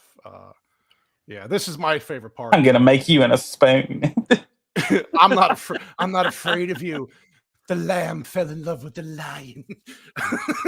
Hell. I'm gonna say that to Sassy. It literally makes your ball sack go into inside of itself. It's like winter. I'm gonna say that to Sassy before her next Sunday stream, and we'll go. You fell in love with the lamb. She will be dry for weeks. Okay. Oh God. As if I couldn't make you make me a sandwich. Yeah. I forgot what the hell they even say to each. Oh, he's sparkling again. That's right. I think this is just like a narrated kind of montage. Yeah. Well, and then he twinkled. He twinkled all over her. There she goes. She wakes. She's back in her house. And she does some narration here, which I don't know. She wants part of him inside of her or something. I don't know. And then, oh yeah, is this where Jacob's? Was that the part? Oh no, isn't this the part where he's outside the house? Like they're already dating now. This is the whole thing, right? Where she sees him outside yeah, I with think his car. they're starting to make it public that he's bedazzling her vagina. Yeah, China Boy here is China Boy comes up with the James Bond. My God, James Bond. But you can't say Chinaman. That's bad now. Chinaman. He's China Boy. Everybody's is he Chinese though? Okay, I'm gonna look this up because it's like I'm being racist. Yeah, he is. He's Asian. Some sort of Asian. It says beside his description. This is where his goes actual into name his is background. Justin Chan. Oh, he's Chinese. That's a Chinese motherfucker. This is where he goes into the background. Korean. Of why he's Korean. He's Korean. You're a Korean, racist. Chinese. They all got the same eyes. Who gives a shit? Oh wait. The almonds are just turned a different amount of degrees. Yeah. This is where they go into back. He gives Edward goes into backstory of why he is. Look the way he at is. that face. Yeah. So oh my gosh, Cullen was the doctor back when the Spanish flu. So to save Edward, he had to but he actually had the will to stop. He resisted, right? The longer I look at this picture, this stop frame right here, the funnier it gets. Okay, I am telling you. Where is his other hand? Crap. No, just look at his mouth. Look at the mouth. It's like, caw. Yeah. Okay, sorry. The mouth, the eyes. Well, I mean, yeah, oh my! It's bad. like what? Yeah. What are we not seeing in this picture? But didn't he just have to bite gosh. you? Well, he just didn't bite me. He gripped. You my could tell penis. somebody this is like a photo from like a concentration camp, and they'd believe you. They'd be like, whoa! What did that doctor do to that poor Jew? My gosh! Wait a minute. Were they just in the rain and then now they're out and he's drunk? What the fuck? I just noticed this. Well, this is just the West Coast, right? The rain comes and goes. That's all. What kind of continuity? I fucking hate this. So yeah, he's like, I don't want to be a monster. She's learning to accept wet and slippery things. Nia, are you getting emotional by this point in the movie? Like, are you just like, this is beautiful? This is. Yeah, I was contemplating killing myself, to be honest. Were you thinking about doing it for a loved one? So your death mattered? Exactly. It would be a sacrifice. It would be. Oh, yeah, this is another jumping. You can see the little, like the jumping. Oh, my God. What the fuck? Why is he? Okay, whatever. I don't even. Have He looks any- like a yeah, PSN. He looks like a PSN icon. I'm sorry. Go back one more. Just look at the hand position. Is he like air dabbing? Damn!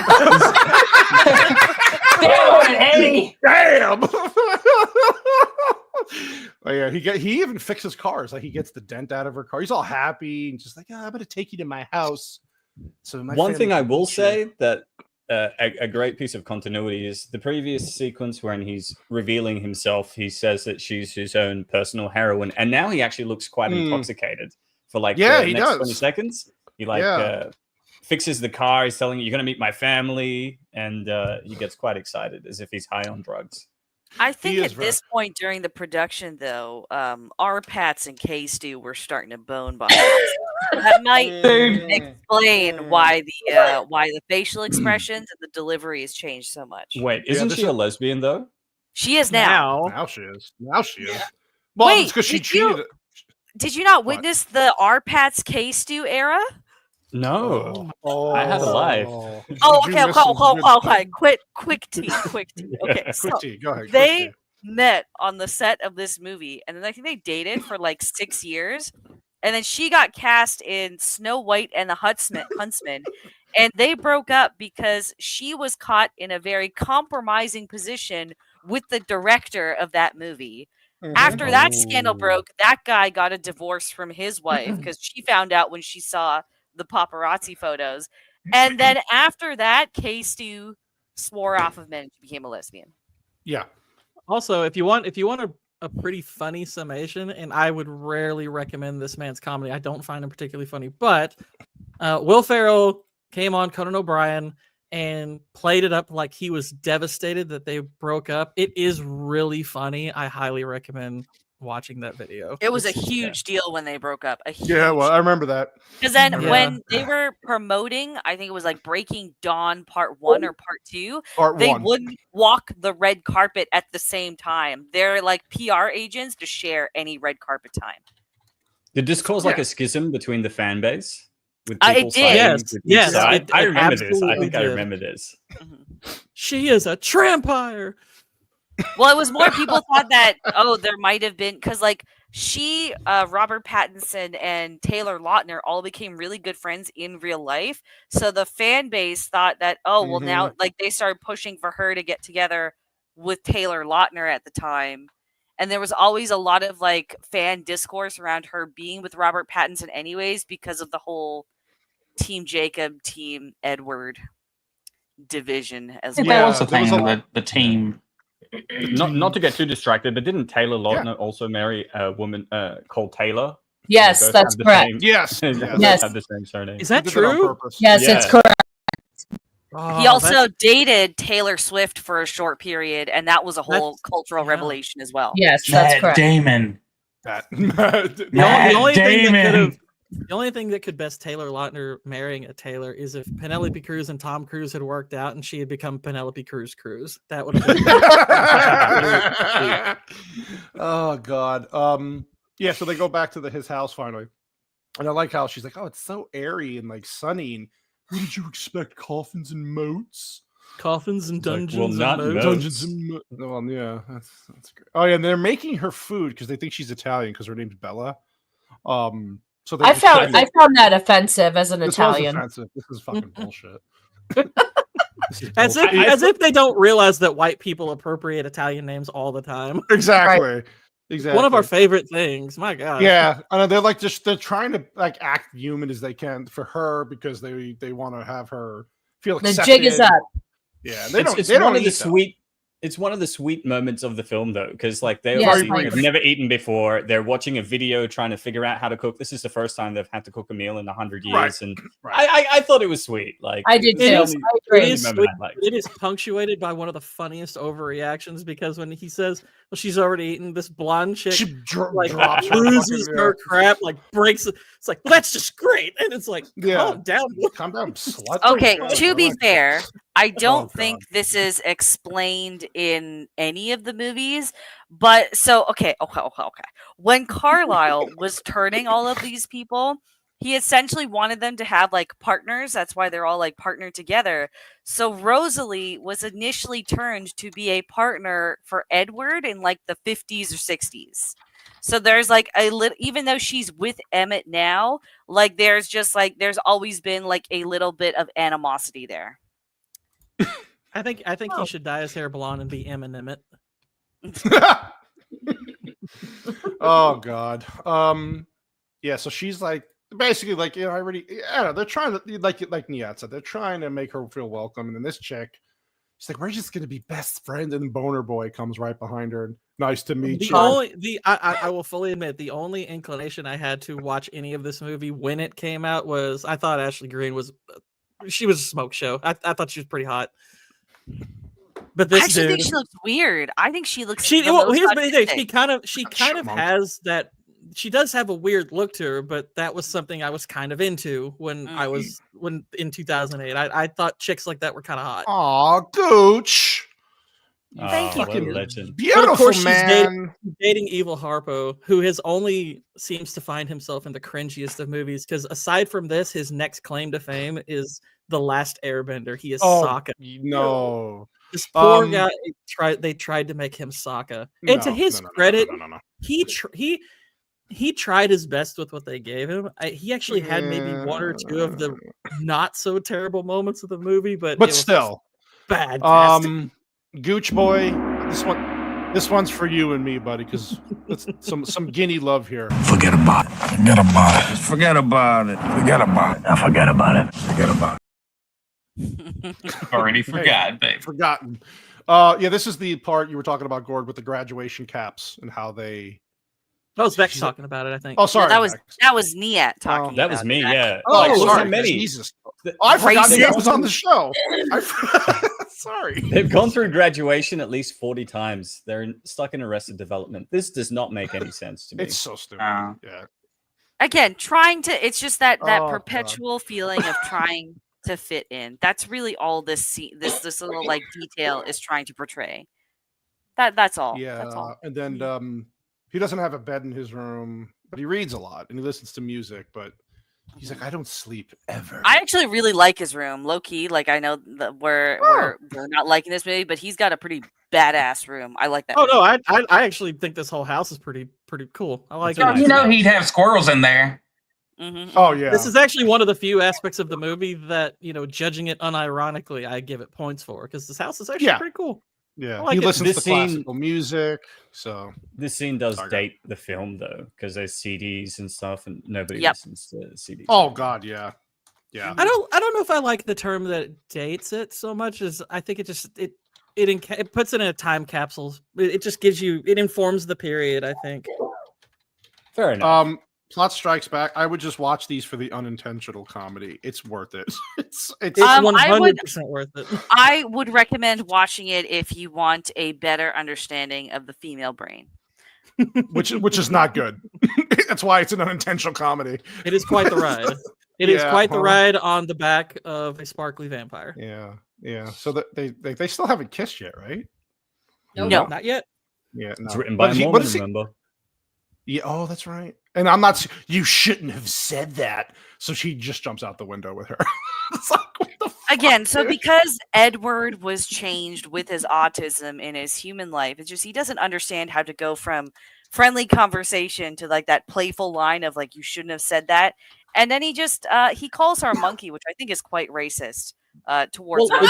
It's odd because he calls her a spider monkey when he's the one behaving like a spider monkey. Like it's so weird. Come here, mayo monkey. I do find it interesting that so he's not holding on to her at all, and given the amount of inertia here, he's pretty trusting that she's not going to accidentally slip off here. He's super fast. Maybe he can catch her, but then we have the Superman dilemma. If he catches her too fast, she might break in half. But it's funny too because he basically calls her a stupid bitch earlier for tripping in the greenhouse, but he trusts her to hang on to her while they're. By the way, Seal music video scene, dude. This shit today. I was rewatching it this morning before work start. I don't know why I didn't notice this, but this is the fucking cringy. It's just her sitting in a corner, him playing. I'm like, is this MTV? But what the fuck is going on? No. But this works. This so works. It does. The music composition itself is quite pleasant, and it starts when they're in the tree. But then this is actually the only musical track that I like in this film. And then it cuts to him playing in front of her. It's just like, dude, it's what is going on? Like, oh, yeah, it is. It's the one, and it's if you listen to it, you can hear this played at several spots in the movie. Yeah, it is. It's the one piece of music that they actually use well, whereas everything else was weird and out of place. But this scene, like I said, it looks like they meant to shoot this like a music video. It's so weird. He knows what he's doing. This absolutely, works on women. Now, some of them were thicker that I dated and all that, so I couldn't get them up in trees with me on my back and all that shit. But playing them piano, let me tell you, they just eat that up, and they will look at you just like that. Like, look at that. That's I am ready. I will be his Mayo monkey. By the way, how many towels do you think he had to use to wash off her seat after this? Oh God! Look at her. He's like, this is leather. Careful, Bella, you're turning into a wet cold thing. This is again, we're the villains now. We only have 50 minutes left in the movie. The villains show up for a brief second again. Oh, because we have Captain 45 Degrees here. Always tilting his head. It's funny is, no joke. My brother's best friend looks like a brown-haired version of him, but just that little bit of countrification enough to where he doesn't look cool. He looks goofy. It's like dollar store Thor. I don't like Edward. He looks at you like a meal. It's like, okay, bro. He doesn't understand women there because women do like to be looked at like they're a meal. That's part of. Oh, by the way, this is Stephenie Meyer sitting at the counter. That's okay. So I noticed that is she a vegetarian in real life? Because they make it a point to say, "Here's your veggie sandwich." Like, she might be. I don't know. Maybe she doesn't look like on something with the whole. Yeah, I think she's just signaling to men that she's on a diet. She's like, "Look." Oh, she's a porker in real life, so she can. You see the name tag right there? The name tag right there? I don't know. I kind of think she probably is, or at least is trying to be, given all the references to vegetarianism and her telling her dad to cut back on the steak. Yeah, like she's like, you need to. I've ordered you a spinach salad. First of all, that's fucking gay, but whatever. Spinach salads are delicious. Thank you very much. Yeah, but with a little bit of steak on it, it'd be even better. Yeah, protein. Shit. I recommend the spinach quiche. Thank you. There you go. But she's literally eating tomato concentrate with sugar, and she's telling him she's like pounding it out, shaking it out of her little plastic thing and all that. And he's like, "You got to eat better, Dad." You fucking. Is there any? They're talking about like her getting out of the house more, and are there any boys? We're going to talk about boys. Why can't he ask her that? I don't understand. I know it's embarrassing for teenagers. Well, again, it's mirroring one of that opening scenes, right? Just like how she doesn't know how to talk about being a young woman now. Yeah, he's also missing those years where she went from little girl to young woman. So I mean, as much as this is a story about how women feel, it's also a father's tale. By the way, I actually will. I'll give the movie a little bit of credit. Him feeling awkward about talking about a daughter that he doesn't always get to see about her love life. That is awkward. That's not something most dads want to do or desire to do. Or it's like it is awkward. So it's like it's fairly realistic dialogue. I'll give that's fair. He sells the awkwardness. He kind of sells the awkwardness throughout the movie, but that's what I like about him. I'm really liking Forts.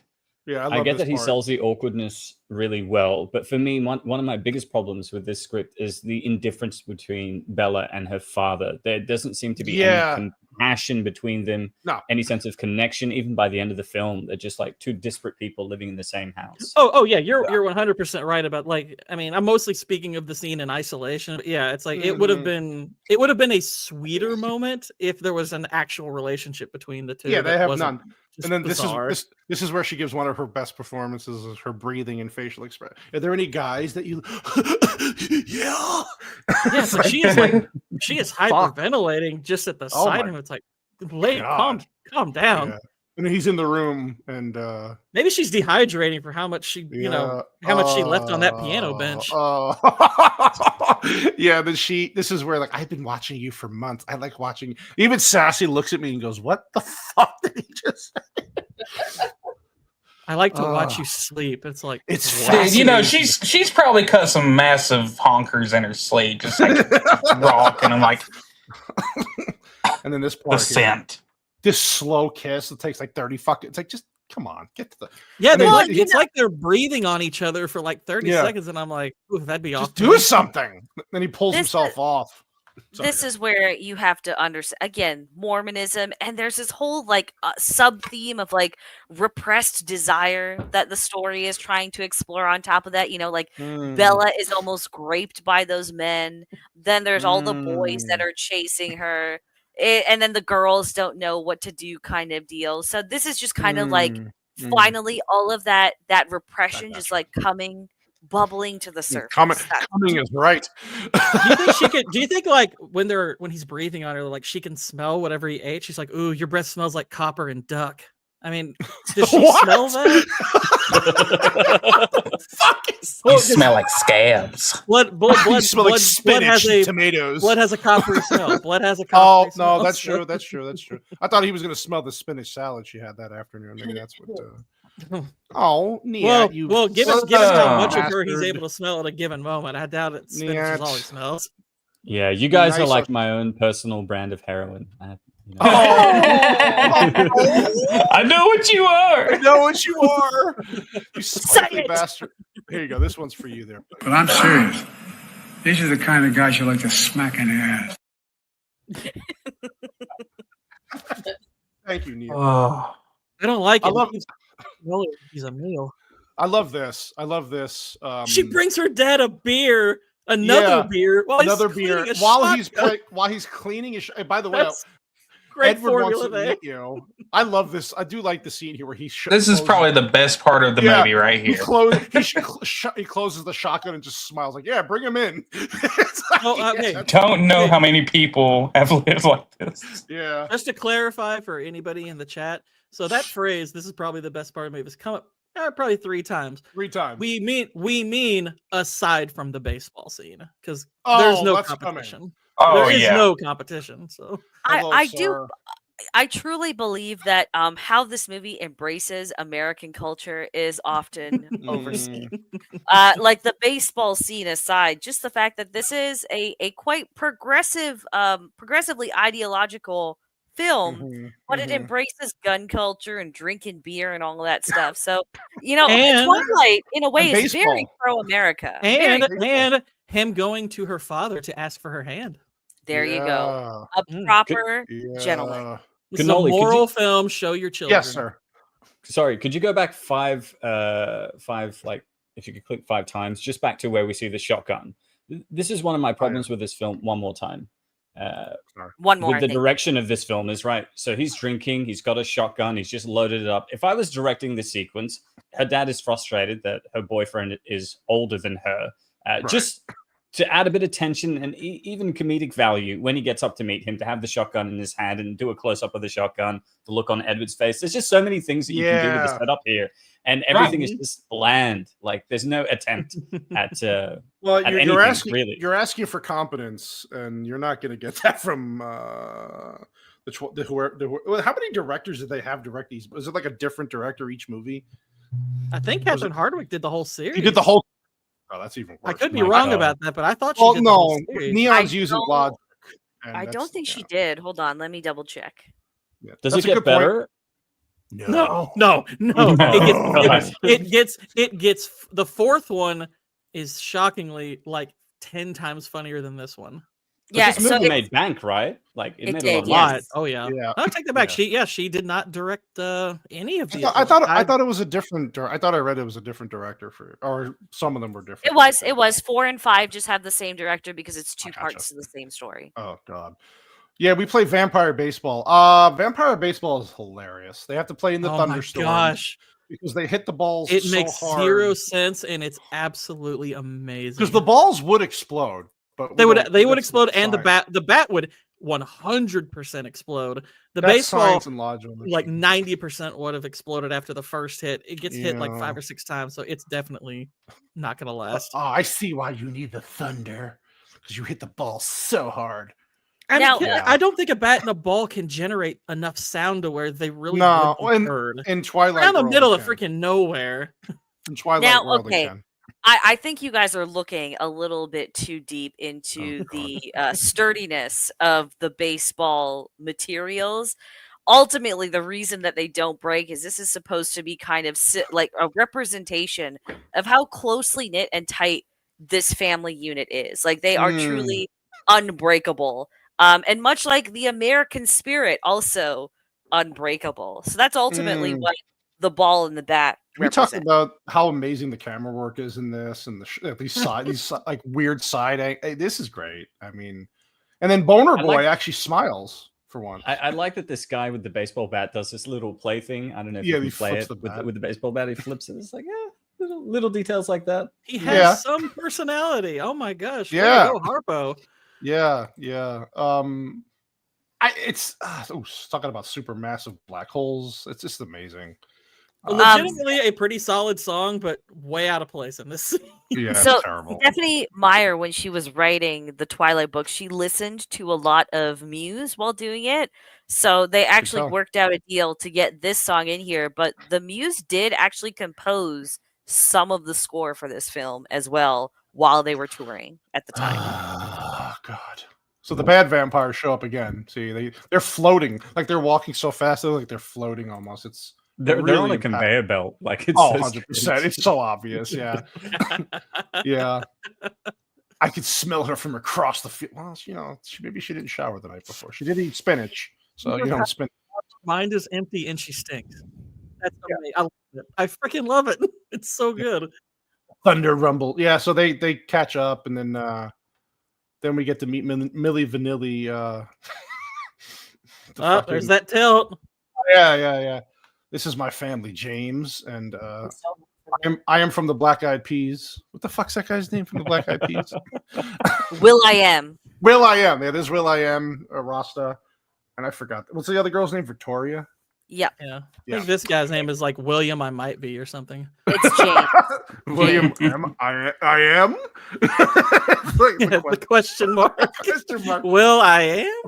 Yeah, so they're just talking about how they're causing problems for them because they're killing people. And like, oh well, it's okay. We the humans are going the other way. They're tracking from the east. On this, she's like, oh, look at her face here. She farted. Her ability to see in the future. I can't speak for all the rest of the movies. I haven't rewatched them yet, but it's almost utterly useless about It's this retarded. movie because It's it's absolutely retarded. very sporadic. It's often just before it happens. It's like, gosh, it's like, wow, you're seeing like 5 seconds into the future. Wow, that's Yeah. All right, Wow. Gord. It's like Okay. time zones do sites to do that kind of future sight better than you do. Oh, and a major Sure. problem with her foresight is the fact that the prediction can change depending on whatever choices people make, which choice, sort of yep. renders it. Yeah, kind of they say it's pointless. like purely. They say it's like purely subjective, and I was like, okay. So By the way, what does it give Victoria you? has a wicked curveball. She wants you to know that. One of the ideas that also becomes kind of a string throughout the series is the idea of choice. So perhaps Alice's inconsistencies with her premonition is kind of tying into that idea of choice, because ultimately you choose your own path. That's why the premonitions change so much and everything. Just throwing it out there. So like a used condom. So you're throwing out there that her powers are even further nullified. Well, this is just how women are, right? We're very fickle. We're very indecisive. So, of course, a female character with the ability to see the future would also have a very fickle power. Yeah. You know, yeah. it's just real. Truly, this movie does embrace femininity in every Vex, sense. Have you ever thought about doing a TED Talks on being a woman? Twilight? You know what? Amazing. This would be great. I'd watch that. And this would be an Ed talk for Edward, though. we get the scent. They get the scent of James gets the scent of Bella because the wind just happens to brush through that one time. You brought a snack, and of course they just decide to part ways because But then she's in danger, and they have to get her back to Phoenix, or at least And then So Edward reads James's mind, right? Right. And he's like, "Oh, James is a hunter.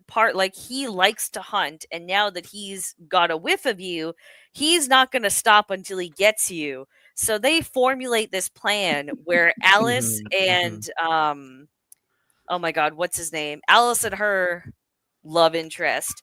They are going to drive her down to Arizona, and in the meantime, the other Emmett, Rosalie and Edward are going to throw him off by putting Bella's scent on in trees and other places. Right. So that she'll be okay. And they dabble in this idea of they have to kill him, and I find this is another minor inconsistency in the writing. Yeah. Yes, they say that they're going to kill him here. But later on, when we get there, they have they're suddenly a moral conundrum they face in killing another vampire. So I thought that was a bit odd. Are you referring to the very end when Edward is fighting him and Yes. Carlisle is? It's not a moral conundrum that they face. It's that Carlisle does not want Edward to kill. He's happy with Alice doing it because she's done it multiple times before, but that's sort of the impression that I got. He doesn't want to corrupt Edward. Okay, so that's even more interesting because it's kind of like a virginity metaphor now, right? Edward has not Don't inspire her. the blood. He is not taking What blood. are you doing to me, man? Don't give me hope. Why did you bring that up? So they I have do to love that. I do love real quick that. Okay, what's the tracker's name?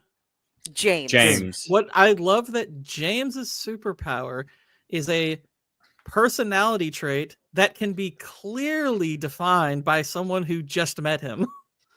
Yeah, I do think that's really funny. I'm like, okay, it's like he's a tracker. It's like, aren't you all kind of trackers? You all hunt pretty much. It's like, but he's like it's like his power tracker. Now, is that supposed to be because Edward can read minds? Is each one? I guess you could justify it that way, sure. But here's I bet you they will. Well, it doesn't necessarily seem like that's what he necessarily gleaned from what he read. It's just like he just was able to glean that from something he knew previously. There's trackers out there and they're obsessive hunters and blah blah blah. And it's like that's a really interesting and very specific thing. And it's not really a power, it's a personality trait. That's okay. That's interesting. Yeah, this is one of those scenes here too, where you guys were saying they don't have a real relationship because it's been fucking written like shit. So when she tells him off here to kind of it's basically just to set it up though. That's why she has to leave, even though she's basically trying to justify why she's trying to justify. Yeah, protect him, but it's the impact here means nothing because their relationship is written so poorly. I'm like, okay. It's non-existent, Cannoli. It's basically his response to her leaving is basically don't leave. I've barely tried to connect with you. I just got you back. Oh, it's and then they're trying to make you she's driving right. He's like, thank God she's gone. Oh, this bitch. Go back to your mom. Christopher Walken could have played the dad. I'm just saying. Oh, you're leaving now. Wow. I just got you back so soon. I won't eat steak and watch the Mariners games anymore. Don't go. We can do stuff together. I won't eat steak anymore. Spinach salads forever. Oh, the baby greens, please. Okay, so that's another thing I love is you've got the black guy comes up and just all of a sudden has decided I'm going to switch sides. Well, he is black. I mean, it's just I'm pointing out the obvious. But he's all of a sudden decided I'm going to go ahead and forewarn them, which I don't know why they need that. They have a fortune teller.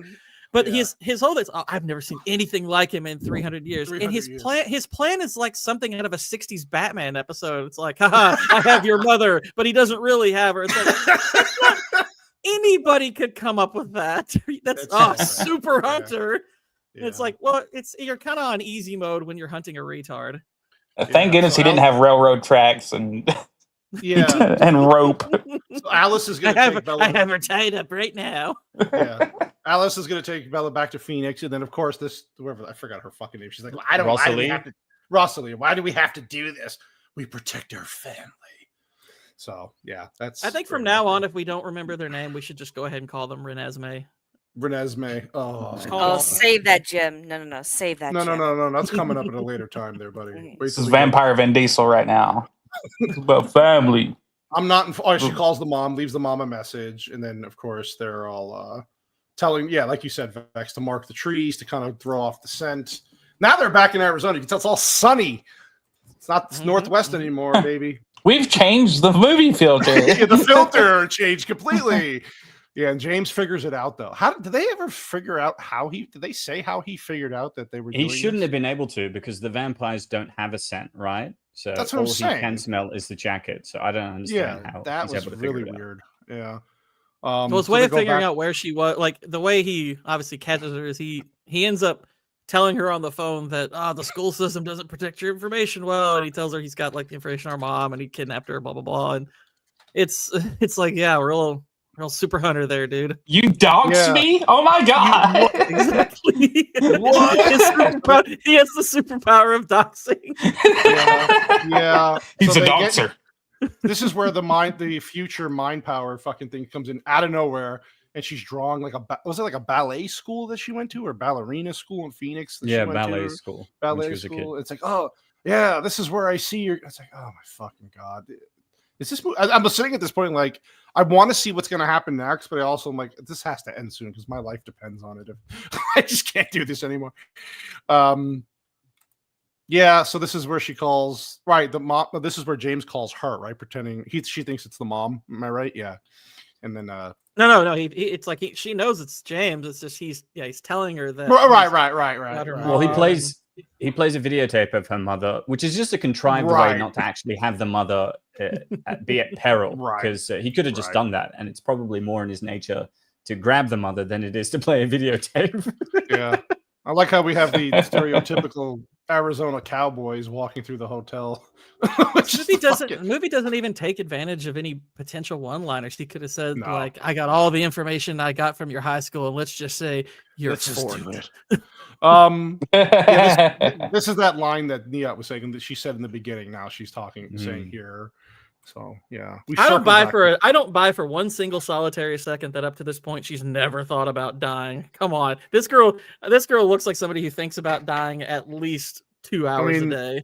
Have you ever been out in the heat in Phoenix in July? You think about dying a lot. I'm just saying that's how she comes off. I mean, if I were around her in school, I'd be like, I bet she's thinking about dying right now. Well, she almost got hit by a car, so she thought about dying then. She did. Well. Yeah. You do not suck. You do not know. Well, she will be after this one. Yeah. James comes in. She's playing the video of her as a kid, and his fucking acting here. Oh my! He gives her like 3 or 4 head tilts right before he goes after. It's great. Oh my god! The way he delivers his lines, it's like, oh my god, man! This is like some high school fucking drama shit. It is so bad. His feeble attempt to who the fuck writes this shit? His feeble attempt to protect you. I can't do this anymore. I can't. I just can't. That's what I'm saying. It's like 60s Batman dialogue. I got your mother. The way that he glides above her head. Yeah. This is so silly. It's so stupid. It's cruel. And her fight or flight instinct is awful. And it's like she doesn't. I mean, like he's like leaning to bite her, and I'm just like, what are you doing? She's kind of pathetic in this scene. Oh, look, Edward shows up. He's the fast one. You're here first because you're the fast one. But you're not strong enough to fight you, bro. And honestly, I don't think it makes. I mean, I know what they were trying to do in warding him off, but I don't think that's necessarily worth him leaving her to protect her, because the whole idea is they're still like, well, we're gonna have to kill him. We're gonna have to, we're gonna have to rip him apart. We're gonna have to burn him. And I'm like, well, then Edward's power should be exceptionally helpful in this situation, which obviously it proves to be. So I'm like, Edward never should have left her. She should have been the bait. They should have caught him. Bing, bang, boom, you burn him and he's dead. It's like, it really isn't that difficult to beat this guy. Martha. Dude, you can't beat discount emo Chris Hemsworth at all. So I mean, yeah. So Bella was bitten by James. Of course, she's trying to pretend, I guess, act as if she, I don't know, she's thrashing all over the floor. Yeah. Then we get you have to suck the poison out of her, or you have to save or let her. Carlisle. Carlisle, what do I do? What do I? That is his. Why did you say that name in this movie? Yes. You know, he if I never do this, emotes more than when he says Carlisle. So he goes, you know, if I do this, I can't stop. And then this is what happens. The suck zone. It's the point. Basically, at which the twister sucks you up. The suck zone. Beautiful. Yeah, and she's like, oh, I kind of like this. Yeah. So she does, like she likes it. She liked it, yeah. So the whole idea was to stop, so it doesn't turn her, or he doesn't kill her. I'm not a Mormon anymore. Yeah, I am not. Then we get this weird montage of like these flashbacks. I was like, oh my god, dude, horrible. Yeah, and then she wakes up in the hospital with her mom. Oh god, that's a really fucking weird close up of her mom. Like, why did they get the camera that? Why? It doesn't make any sense. It's supposed to give you the perspective of first waking up and seeing crazy bitches, you know. Bitch, there's Edward. He didn't leave your side. Yeah. What was the story that they said that she was running down the stairs? She tripped down the stairs and fell out the window. Yeah, that sounds like me. Fuck. You should see her in our greenhouse, tripping all over the place. Yeah. So bitches like, be tripping. I want to stay in Forks. Yeah, it's just a bunch of bullshit. I have to apologize to Dad, blah, blah, blah. And then this is where he's like, this happened because of me, so I have to leave you. And then she goes into it's probably the worst acting of the whole fucking movie. It's I more think of it as this is the greatest gift of her facial expressions, because she is twitching all over the place in this scene. You can't. What? Why would you say? It's like, oh my god, lady, relax. You're gonna fucking die. Yeah, it's like you really need to calm down, girl. Holy crap, you are not right. Yeah, it just encapsulates how pointless the dialogue is, because he's like, I can't be around you. I put you in danger. Yeah. She's like, you can't leave. It's like, why would you think I was going to leave? Like, I'm not going to leave you. Yeah. Why have that dialogue in there at all? It's so stupid. It's just so stupid. Then they cuts back to the Forks, and of course the dad's drinking more beer. This motherfucker, man, sitting across from Edward. And it's a town of only like it's a town of 3,000 people. There's probably not much else to do but clean your shotguns and have a couple of beers. This is like Vampire Longmire over here or something. Like, you got the Rez, you got him drinking the same beer. You got the sheriff. Okay.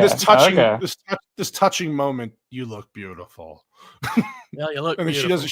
she doesn't even acknowledge. She's like, oh, okay, I gotta go. I'm like, what the? Oh, this. I thought that she should have kissed her father on the cheek, hugged or something. You know what I mean? Yeah. Yeah, there's like it's like you kind of get the impression. You kind of get a lot of mixed signals throughout the movie regarding their relationship, because, given their actions, you would think, okay, they need to go on an arc where they grow closer. But the way it's presented is though, because she says things like, the best thing about him is he doesn't hover, he doesn't linger around. And I'm like, so are they suggesting they are close and this is just how they interact? It's so bizarre. And when she's talking to her mother, she says, I need to apologize to him. But we never see her do that. Never saw that. So there's never a reconciliation there. No, it's really so basically the mustache gets the shaft through the whole movie. Yeah.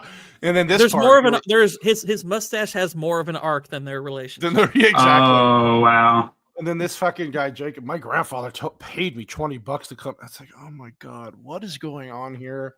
And she's like, he wants you to break up, the whole rivalry thing. What's bizarre about the I guess maybe him telling her, talking to her as though he knows they're vampires might be a giveaway that he's something similar. Maybe that's why they're being cagey. But it's still stupid. It's stupid. It's just stupid. At this point, are you really even worried about her learning that you're a werewolf if she knows they're vampires? Nope. Does it really matter that much? I mean, you kind of gave her a hint, like, they say we descend from wolves. You mean like wolves? Oh, look at the happy couple. How gay. Everybody's paired up with their own race. She's with him. The Asian chick is with the Asian Where's the guy. black The guy, guy's though? with the black. He's with the black chick. I That's think based the right there. girl with the Asian guy is Latina. Is she? I think They so. all look alike. Yeah, almost. It's all the same. It's like the eyes like Gordon was talking about earlier. Yeah. You know, I like how Sassy said this too. She goes, "It's convenient how everybody just walks away, like they're all outside. They just happen to end up alone on the stage. It's like Well, it's because she smells. Remember, she's got that sweet virgin scent. That's true. So I think other people are starting to pick up on it. That's all. And To this Niet's is the point, whole- to Niet's point, I was just going to say that tacos are just dry dumplings.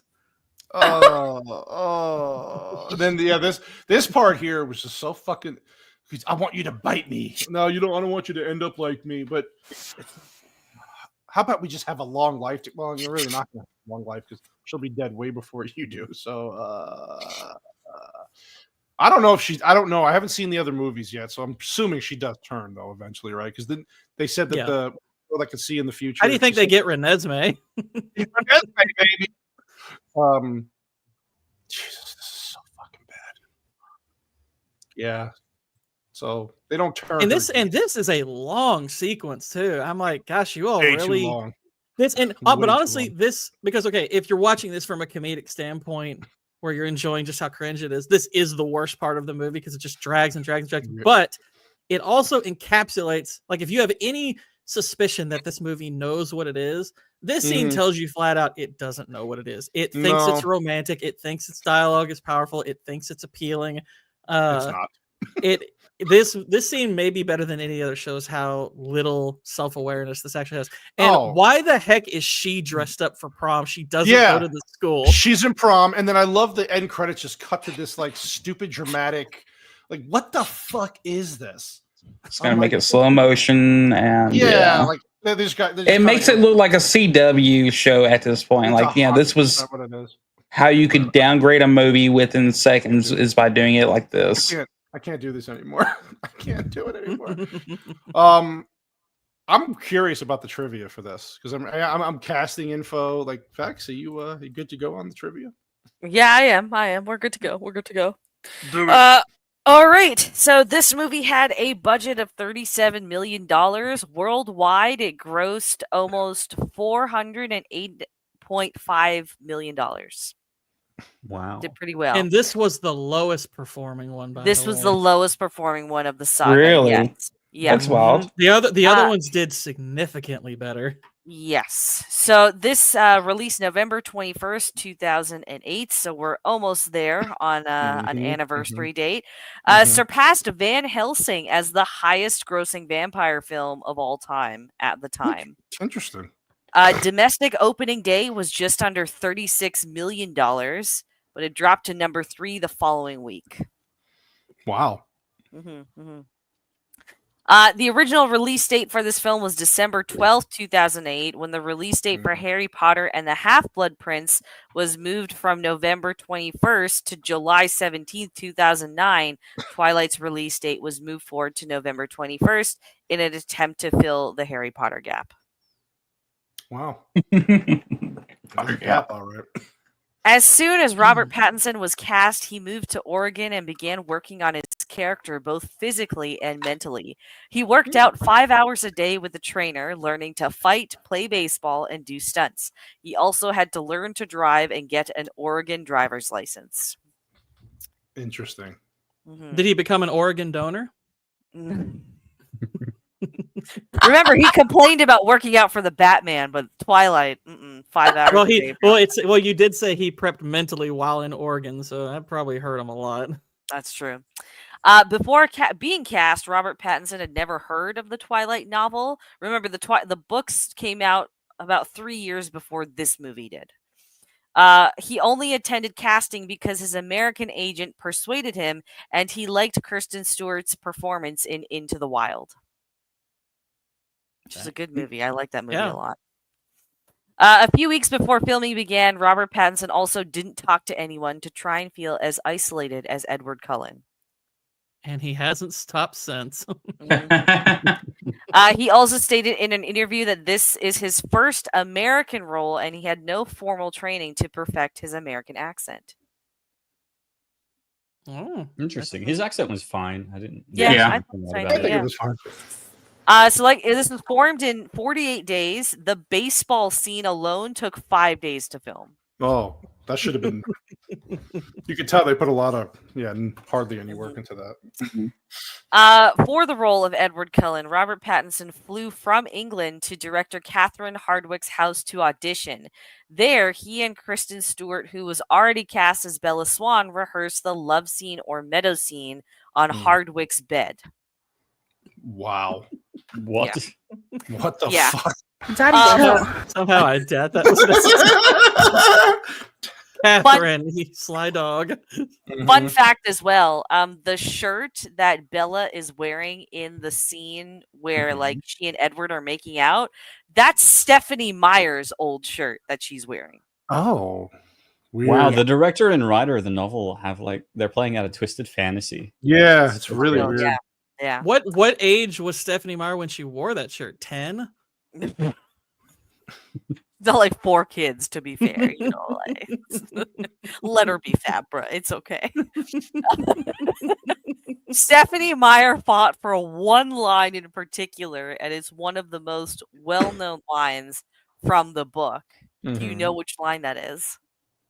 The lamb falls in love with the lion line? Yeah, that's verbatim. That's verbatim from the book. Wow. The apple on the cover of the book is not only a symbol for the forbidden in Scandinavian mythology, the apple is a symbol for eternal youth and beauty. However, on her official website, Stephenie Meyer states that she used the apple on the book cover because of the past literary connections, like in Snow White and the golden apple Paris gives to Aphrodite in Greek mythology, and because to her, an apple represents choice. Wow. That's beautiful.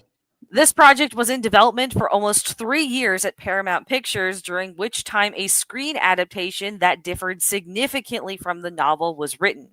At one point, Paramount quickly decided to drop it after the failure of 2005's Cursed, which had kind of similar ideas with vampires and werewolves, thinking that audiences were no longer interested in films about vampires and werewolves.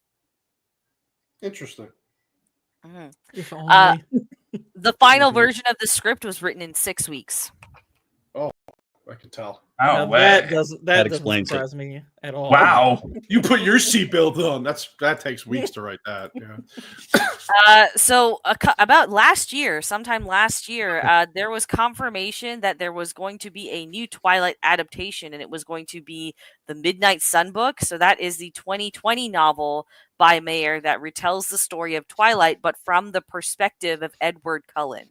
Lionsgate had been shopping this animated series around for the better part of 2 years, and it officially landed on Netflix, which has granted the teen romance story a straight-to-series order. There's still no release date on that, though. Oh, I The can't lamb wait for falls that. in love with the Lionsgate. Is that with Robert Pattinson and Kristen Stewart? No, so none of the original cast are coming back to voice their characters. Okay. Oh, Yeah. God. Thank God. I do have quite a bit of casting trivia, though. Oh, I love casting. Yes. All right. Okay, Wentworth Miller was considered for the role of Jacob Black. He probably would have been a little bit better because he actually can act. Mm-hmm. Is he a part Native American? Because I remember when they were doing the promotion for this film, there was a big thing on trying to keep the Native characters ethnically accurate.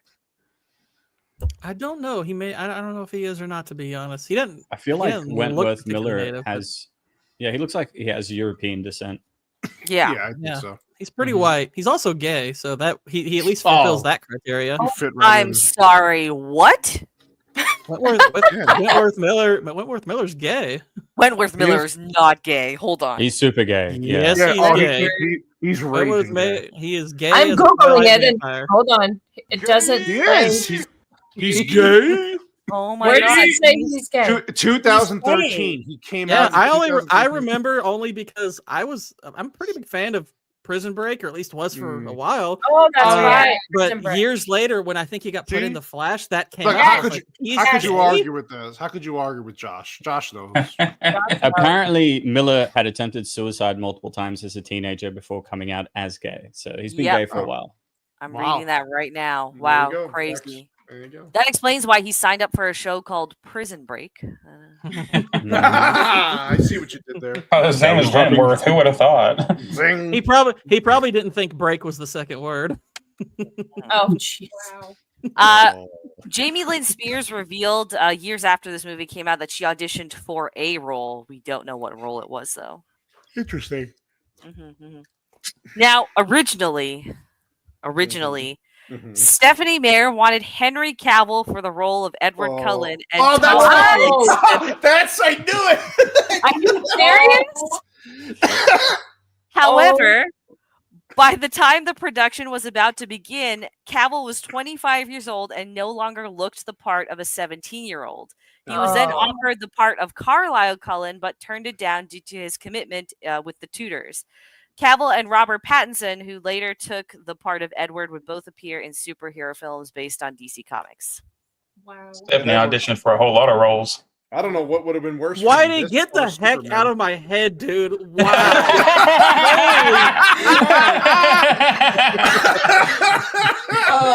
You literally like almost getting you back for earlier. Jeez, that was like almost verbatim the comment I was thinking of. Holy crap, that was trippy.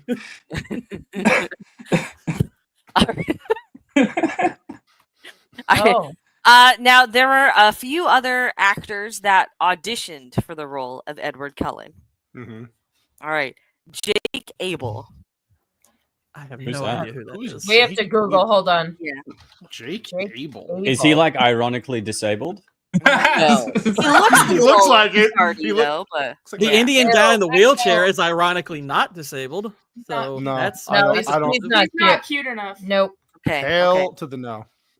Colton Haynes. I don't know who this is. Oh wait, This hold on. We're sounds googling. familiar. Looks good. Oh, jeez, if I could spell Colton. Y'all should bring this up so that way we can see how ridiculous Yeah, these bring people it up. are. All right, hold on. I could see Colton doing it. That's not terrible. I'm not saying it's terrible, but people already I think people This is decided to Colton do Haynes. vampire fan art around him, and it comes Yeah, up. check on the out that page. Instagram post. It is Oh it is God. hilarious. Oh my! Oh my god! There you go. His audition Nope. tape. Nope. That's him. Wow. Wow, his own personal What's the Wentworth next Miller. one? All right. What a The next Wentworth. one is a magician named Dynamo. What? What? Dynamo. You know Dynamo. What? This Oh, here, guy? wait. Oh, look. He's that's him, British musician. Holy Oh. crap! He Looks would like he's have got been a touch way of too the old for that Downs. role. I'm weak. I can make They this. keep it off. I can make this piano disappear. And Josh said that Colton Hayes is also gay and that Meyer must be attracted to homos. she is a That might Mormon, be so true. her gaydar is probably Oh, off. Oh yeah, true. Good Who's point. the next one? Who's the next one? Josh Peck. I know him. Josh Peck. I know Josh Peck. Wow, Drake and Josh. This guy? Oh, Greg. Jake and Josh. Remember, Josh Oh was my- fat though around Twilight. He He hadn't was. gotten skinny Oh yet. yeah, Oh gosh, that would have been so much better. a fat vampire. You want to treat me, Edward? Yes, yes. I can't I can resist smell him. you. I can't resist these ding dongs. He looks. All right. He looks at you like you're a meal. Who's next? All right, so those are the four that auditioned. Now, because Cavill couldn't take the role, and before Pattinson was cast, so Jackson Rathbone, the guy that plays Jasper, he was among four finalists for the role of Edward. The other two were Shiloh Fernandez. I don't know who this is. What the fuck is this? Can we just admire the? I mean, having a last name Rathbone, dude, you are gonna get so much. This guy? Oh my. What? Okay. Well. Okay. And the other one was Ben Barnes, which I could actually see. That one actually cheap- makes sense. That one makes sense. cheap version of Orlando Bloom. Yeah. Oh yeah. Ben I Barnes can see makes that. sense. He's actually I think he's the oldest person that we've looked up. Oddly enough, he didn't look it back then. Like he looked really young in the second Narnia movie. That's interesting. Yeah, that's right. He did the second Narnia movie, I think the year after this came out. So like age-wise, he Dang. would have looked great. Yeah. He's 43. Yeah. Yep. That's wow. I would not have guessed that. My Hey, God. 40s aren't old, Gord. No, I'm saying No, I'm kidding. look, he's No, but- pretty close. He's close to my age. So I was No, just I like, know, he same. does Yeah, I not know. look- he looks like he he's doesn't in look maybe as- mid-30s. Yeah, for sure. And he's a cute good as fuck. actor. Would. He's a good actor. Would. Oh my gosh. Okay. Anyways, so Stephenie Meyer's first choice to play Bella was Emily Browning. Oh, I know who she is. Oh, she's an Australian actress. I She think. actually is a good actress, but She's I mean, I don't know if she. Well, Her? she Oh yeah, I could see that. But She the would've been facial better. features wouldn't have been there. but how old was she then? Like, I know she did Lemony Snicket probably about 3 or 4 years before. I think she did this. Sucker Punch right before. Oh, that's right after almost this. too unique of a face for that. Didn't she do Well, Alice I in almost think Wonderland that would as work well? in its. I think that She might did. work in its favor. We to have be facial honest. expressions. What would she mean? I She's think such her- a better actress that, like, I think Mhm. Oh, would yeah. have just sold the Yeah. performance of Bella. Yeah. I kind of think her looking unique would have worked pretty well in her favor because I think one of the biggest problems with Kristen Stewart is she kind of doesn't. I mean, she really didn't stand out beauty wise at all amongst. the But other that girls connects in the to a movie. ton of ugly 14-year-old girls who went to go see the movie. It's true. Mhm. It's true. And Josh's ex. So, like, I agree with this one because Bella's like just she's even treated as like kind of a bombshell beauty because the first day all the boys have a crush on her, but Mhm. Kristen Stewart doesn't No. come off like that. Well, okay, so now Michelle Trachtenberg, she was Oh, initially Gossip Girl. Yes, Gossip Girl, XOXO. She was one of the top choices to play Bella as well, but she turned it down and then was later in talks to play Alice Cullen, but that role went to Ashley Greene. Ashley Greene. Yeah. I could see her being Bella. I could see her being Bella as well. Yeah, for sure. I can see her as being Steven Tyler right now. There were several other actresses though that were considered for the part of Bella Swan. Lily Collins. I know that. I That's know the Phil Collins. name. That's Is Phil she the Collins. daughter of Phil Collins? Yeah, Phil Collins' daughter. Oh yeah, I can see that. Yeah, I could see Got that. them fucking I can eyebrows though. see Woo. Wait, what role did you say this was for? This is for Bella. Okay, this is still Bella. Okay. Oh no. Yeah, I can see it, but dang, those brows, baby. Yeah. You know what? They just her brows get more Jewish as she gets older. But She looks. Wow. Wow. around the time Twilight came out, she actually would have been because she still had like a bit of the baby fat around her face. She looked a lot more girlish. So, Mhm. all right, Jennifer Frank. Lawrence. Oh, God, enough of Jennifer Tom. Lawrence? Jennifer Lawrence. Enough. I honestly I don't think her personality fits Bella at all. But she could have been the first female vampire girlfriend. I love it. All right, Brie Larson. Oh, Okay, hang on. jeez. Honestly, Maybe back then, I yes. could totally see that work. She wasn't a Okay, total see you look, next Tuesday. Brie yet. Larson may be cringe, but she can act. She's a Yeah. I've been Brie Larson early 2000s. I don't know what she looked like back then. I didn't really. Oh, have you seen Scott Pilgrim versus the World? She plays Oh, like yeah. a rock star. I will that was- not. I can't remember that. I can't remember that movie. I'm sorry. It's one of Yeah, like this is me. what I know she- me this and is Vex her- gave it a 10, and we both gave that a 10. I Yep. think Canola, Shut you up, rated it Whitey. pretty high too. Yeah, it was a Brie 9. Larson looked great in that movie. She Oh looked my god. fantastic there. And she could Oh, sing yeah. as well. Yep. She has a music video. Like all of her music videos are still up on YouTube. They're actually like her first single is not bad. Yeah. Yeah. Yeah. She's kind of a tragic case of the what Hollywood can do to you because she has legit talent. She used to actually come off as pretty likable. Yep. she And then became a Captain bitch. Marvel happened. Mm-hmm. All right. Sarah Paxton. Sarah. Hold on. You'll Sarah- recognize her when you see her. Here we go. Okay. This is Okay, yeah, I recognize her. I don't know her work very well, but I've seen her She's face. too cute. Yeah, she's Yeah, in a lot. She's always like the mean girl in a lot of like those like kind of like girly comedies and stuff like that. Yeah, No, that chin dominates. She could open up a can. She can open up a whole can of olives with that shit. I was gonna say she looks a bit downsy on the. Yes. Oh yeah. Yeah, a little bit. Can I open that can for you, sir? You do that too well, Cannoli. All right. And then the last one, surprisingly, Frances Bean Cobain. Francis. Let's watch Bean- Cannoli try Wait, to type that. Bean? Is that what you said? Yes, Bean Cobain. Oh, yeah. Okay. Oh, Kurt Cobain's daughter. Yeah. Oh no. Oh. Oh no. That's scary shit right there. No.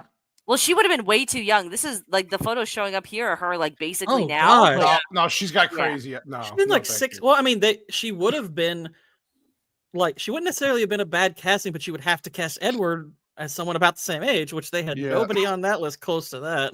No, I don't see this at all. Like if they were thinking along the lines of we want to cast this and have her age up as the movies progress, then yeah. I could kind of see that. But No. again, it's like you've got to recast Edward too because he's. Yeah. I don't know Not how old feeling it. Pattinson was at the time, but I don't think he was 16. He was like 18 or 19. He was pretty young at the time. Yeah. Well, okay. Yeah, that might not have been Yeah. too bad. Yeah, like both him and Kristen were very young when they got Very cast. young. Like they're almost Very the young. age of their characters. Gotcha. Yeah. That's all I have for casting trivia. You Fantastic. Da-da-da-da-da. Great work. That was good. I love casting trivia. We have a great time with that. Yeah. Well, that's that's Twilight. I guess we can go around and give our scores, our final thoughts, and how we lived through this shit. So, Sassy, since we watched this together, Sassy, give us. You want to give us a rating on this gem of a cinematic classic and your final thoughts? Yeah, it was shit. No, actually, it wasn't. Listen. You guys know that I have horrible taste in movies. I watch the Hallmark Channel during Christmas, and I sometimes enjoy it. So you can't really go by me. It was a fun watch because I like listening to Cannoli giggle. So I'll give it. Oh, I don't even have something funny to say. Come up with something funny, Jules. No, you're supposed to say like I'll give it 5 blowjobs out of 10. Whoa! Sparkle. Oh yeah, I love to sparkle. I'll give it 5 sparkles, sparkly chests out of 10. It was fine. It made me want to watch the others because I have to see. It's like watching a car crash.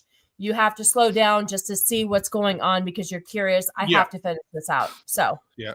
Yeah. Well, so 5. Aww. Oh, Josh. Only when you tickle me in my special. Oh, Anyway. well, Josh, I'll tell you all his special tickle spots so you can make him giggle. Wow. Anyway, it was a fun family movie anyway. I enjoyed the fact that we have to rewatch horrible movies on the weekends for this stream. Yep. Mr. Niat, since it's a whole nother day for you over there, tell us how you feel on this wonderful Tuesday. I feel okay. This was a lot of fun actually going through the film with you guys. I think it's the type of film that you enjoy when you're with a group of people. Twilight for me is a prime example of style over substance, both in the novel, I'm assuming, and the film. It's got shallow writing and underdeveloped characters and a direction that prioritizes aesthetic over narrative depth. I think like Bella and Edward lack personality beyond their roles in the love story. The supporting characters are underutilized and entirely one-dimensional. The dialogue is cringeworthy, riddled with like a lot of cliches, and the visual direction is just inconsistent. Overall, it's a poorly crafted story that struggles to justify its emotional stakes, the adoration it seems to have from its fans, or its existence. I'll give it 5 retarded faces out of 10. That's surprisingly high for all the criticisms you had there. Oh wow! You can tell I don't do this often. I mean, he gives such an in-depth thing, and I'm like, yeah, it was shit. It made Cannoli giggle. I'll give it a 5. And you guys all have like these nice explanations. That's all right. We still love you anyway for your Thank you. you. You stick to the tranny stuff on Sundays. It's okay. Okay, honey. You're an expert there. Gord King, give us your beautiful final thoughts on. Well, this is a movie I'm going to have to give 2 separate scores for because there's the objective reality that this is an absolutely repulsive movie. Its characters are morally repulsive. I completely agree. This is a style over substance movie, but I think whoever's in charge of the style is about 5 to 10 years behind. It oftentimes has that "Hello, fellow children" kind of thing going with some of its humor and some of its choices. The special effects are awful. The music, 99% of the time, feels completely out of place. Whether it's an actual song or a piece of the musical score, it is so far off. The acting is absolutely terrible. The dialogue is utterly cringe. This movie is like a 2.5 out of 10. It is absolutely awful. However, on a pure entertainment level, this absolutely is on the shelf of movies that are so bad it's good. This is absolutely hilarious. It's probably even better to watch with other people. Thus far, I've seen it 3 times, and I've always seen it solo. I need to watch this with other people next time because I imagine it is a lot of fun. So on a purely subjective level of just entertainment and enjoyment, I will give it 8 sparkly tit drips out of 10. Whoa. Wow. I think this is an immensely entertaining movie. I agree. Just to clarify, the film for me is a 2 out of 10, but it is so enjoyable watching this that I had to give it a 5. Yeah. I agree. It's just fun watching, like the fact that Cannoli was giggling at like some of the more serious parts. I think that's what I enjoyed the most about it. Was just, I don't know. It's so ridiculous. It's so good. Member Perks will one day include us watching this entire movie with commentary. 100%. One day. White Bear, you give us your final thoughts on this wonderful movie. Well, I don't know. I feel like it's one of those movies where you took somebody else's parking space, like somebody misused. They misused this opportunity to make something that could have been a very cool concept. You know, this was kind of a newer thing, at the time and all that, in a way. And you gotta say, with the time that it was coming out, I think a lot of younger America, was kind of asking for a story like this. And the last thing that we had was Interview with the Vampire and Queen of the Damned. But, there was, this is just a big missed opportunity. So I'm going to rate this on the age that you would need to be able to actually gain something out of this. And I think we'd have to start at 13. So. Yeah. I like it, buddy. I like it. Oh, Fex, since you love this movie so much, you give us your wisdom and final thoughts on this. I give this film 9.5 Obama era vampires out of 10. This movie is phenomenal. I think it explains women so wonderfully. It touches on so many things. No, honestly, this movie's like a 3 out of 10. Let's be honest here. Okay, I can drop the okay. It's objectively a pretty terrible movie. The acting is just horrendous, and that's even given the fact that the writer was involved in the production, and it's still this bad. Like Ian had mentioned, the camera work, it just doesn't make any sense. It's wildly inconsistent, not just on like basic conversational screens, but in the action scenes, it gets worse. This is definitely a movie that chooses like the style over substance, especially when it comes to like the more superficial things, like the soundtrack. The soundtrack for this movie blew up. There was so many celebrities that wanted to make music for the soundtrack, which is wild. I don't understand how this managed to garner as much money as it did in the subsequent sequels. Like, I don't know if that's proof that women shouldn't have any rights at all, or if we're just doomed as a race, in all honesty. I don't know what that signals more. I think the answer to both of those is just yes. Yeah, I was a hardcore Twilight fan in high school. I would like to point out, like, me and my best friend would just hang out and read these books and talk about it. I had like all of these nice little special edition hardcovers of it, and I went to the midnight screening of this film. Oh my god! And as soon as I got into the lineup for this film and noticed that all of the fans were fat bitches wearing ill-fitted jeans that smelled like cheese. Once I was done with this movie, I was no longer a Twilight fan. Did you make faces like Edward when you could smell? I did. Oh my god! I was like so ashamed that I allowed myself to become a fan of this, seeing the fandom. But given all the issues it really has, like it is so entertaining to watch. Like the entertainment value is a 10 out of 10 on this, and I can't wait for us to watch the rest of them. Oh, this is absolutely. Wait a minute. I just realized Bella wanting to become a vampire is her wanting change we can believe in. Yep, there you go. Like Obama. The Obama thing is real. Yeah, you want your doctor dad? You can keep your doctor dad. Oh my god. Yeah. Forever. You basically all nailed it. It's the first time I ever saw this, right? I always knew about how people made fun of this movie and whatever as time went on. I never saw it. So when we mentioned about doing this for the show, I was like, okay. I had so much fun watching this movie because of all these idiotic tropes and how, like Gordon said, they were trying to be serious and it just didn't work. But yeah, the movie's a 3 out of 10. It's shit. But I had so much fun watching this. I cannot wait to finish 4 more movies? 5 more movies? Yeah. It's going to be a great. I give this though a 3. Let's run up the mountain swiftly out of 10. I should have given it 5 spider monkeys. Nobody did that. Oh yeah. There's still what a missed opportunity. Well, I know. Damn it! Can we restart the show? But yes, we will be back reviewing the rest of the Twilights in February. So stay tuned, of course. February is Twilight Month. It's Twilight Month. We don't fuck Black History Month. We're going Twilight Month, baby. So you better circle her, gays. And it's the shortest. We're going even more white. Pale faces. I mean, if the Obama thing's true, we're still honoring Black history. I mean, that's true. By the way, we'll be a month into Trump's new presidency. That's based as fuck right there. We switch Black History Month to White People Pale Face Month. Come on. America, baby. Anyway, I had a blast doing this, of course. Thank you to everybody in the chat. You're fucking amazing. Let's give our guests opportunity to shout out what they have coming up so we can all get out of here. Sassy, I know you do a Sunday show because I live with you, so go ahead and shout it out.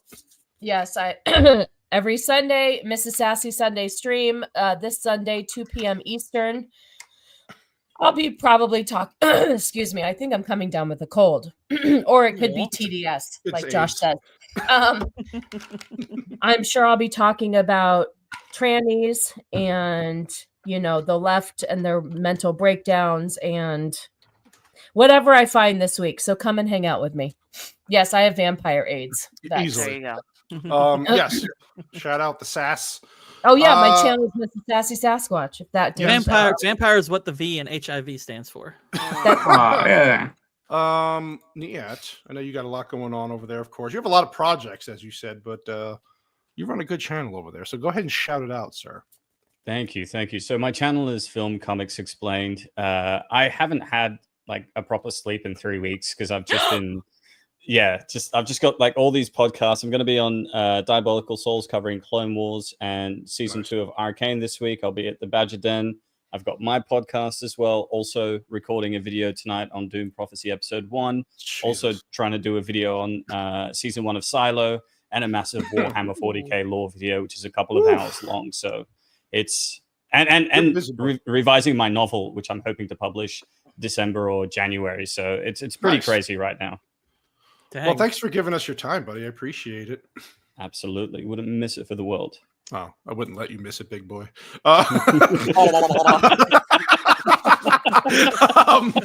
Down under.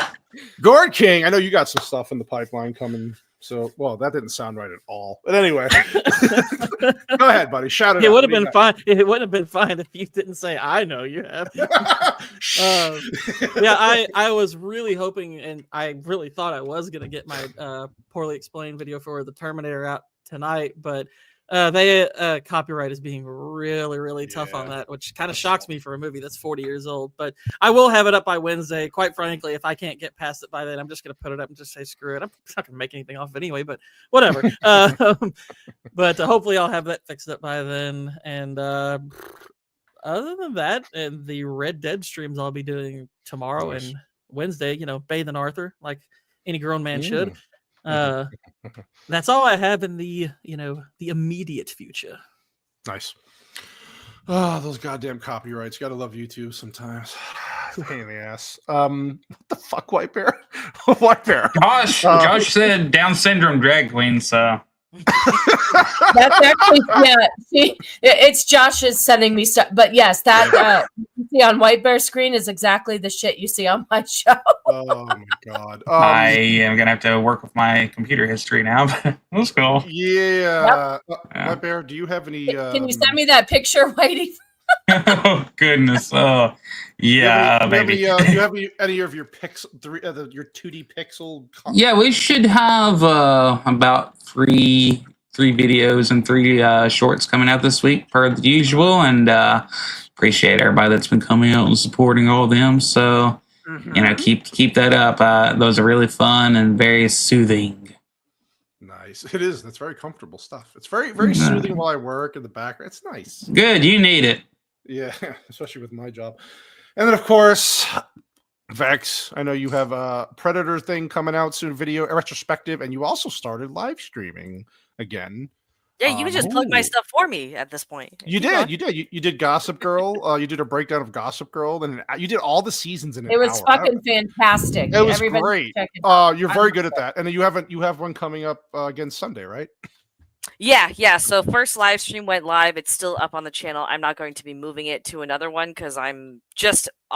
People say you should move your live streams to another channel, but I'm noticing that doesn't make a difference after looking at dozens of channels that don't bother. So it's not going anywhere. But I'm going to keep doing it Sundays at 10 a.m. Eastern. So this weekend, we're going to go over Cyberpunk Edgerunners because I'm watching it for the first time. And why did I wait so long to watch this? It's a good show. Yeah.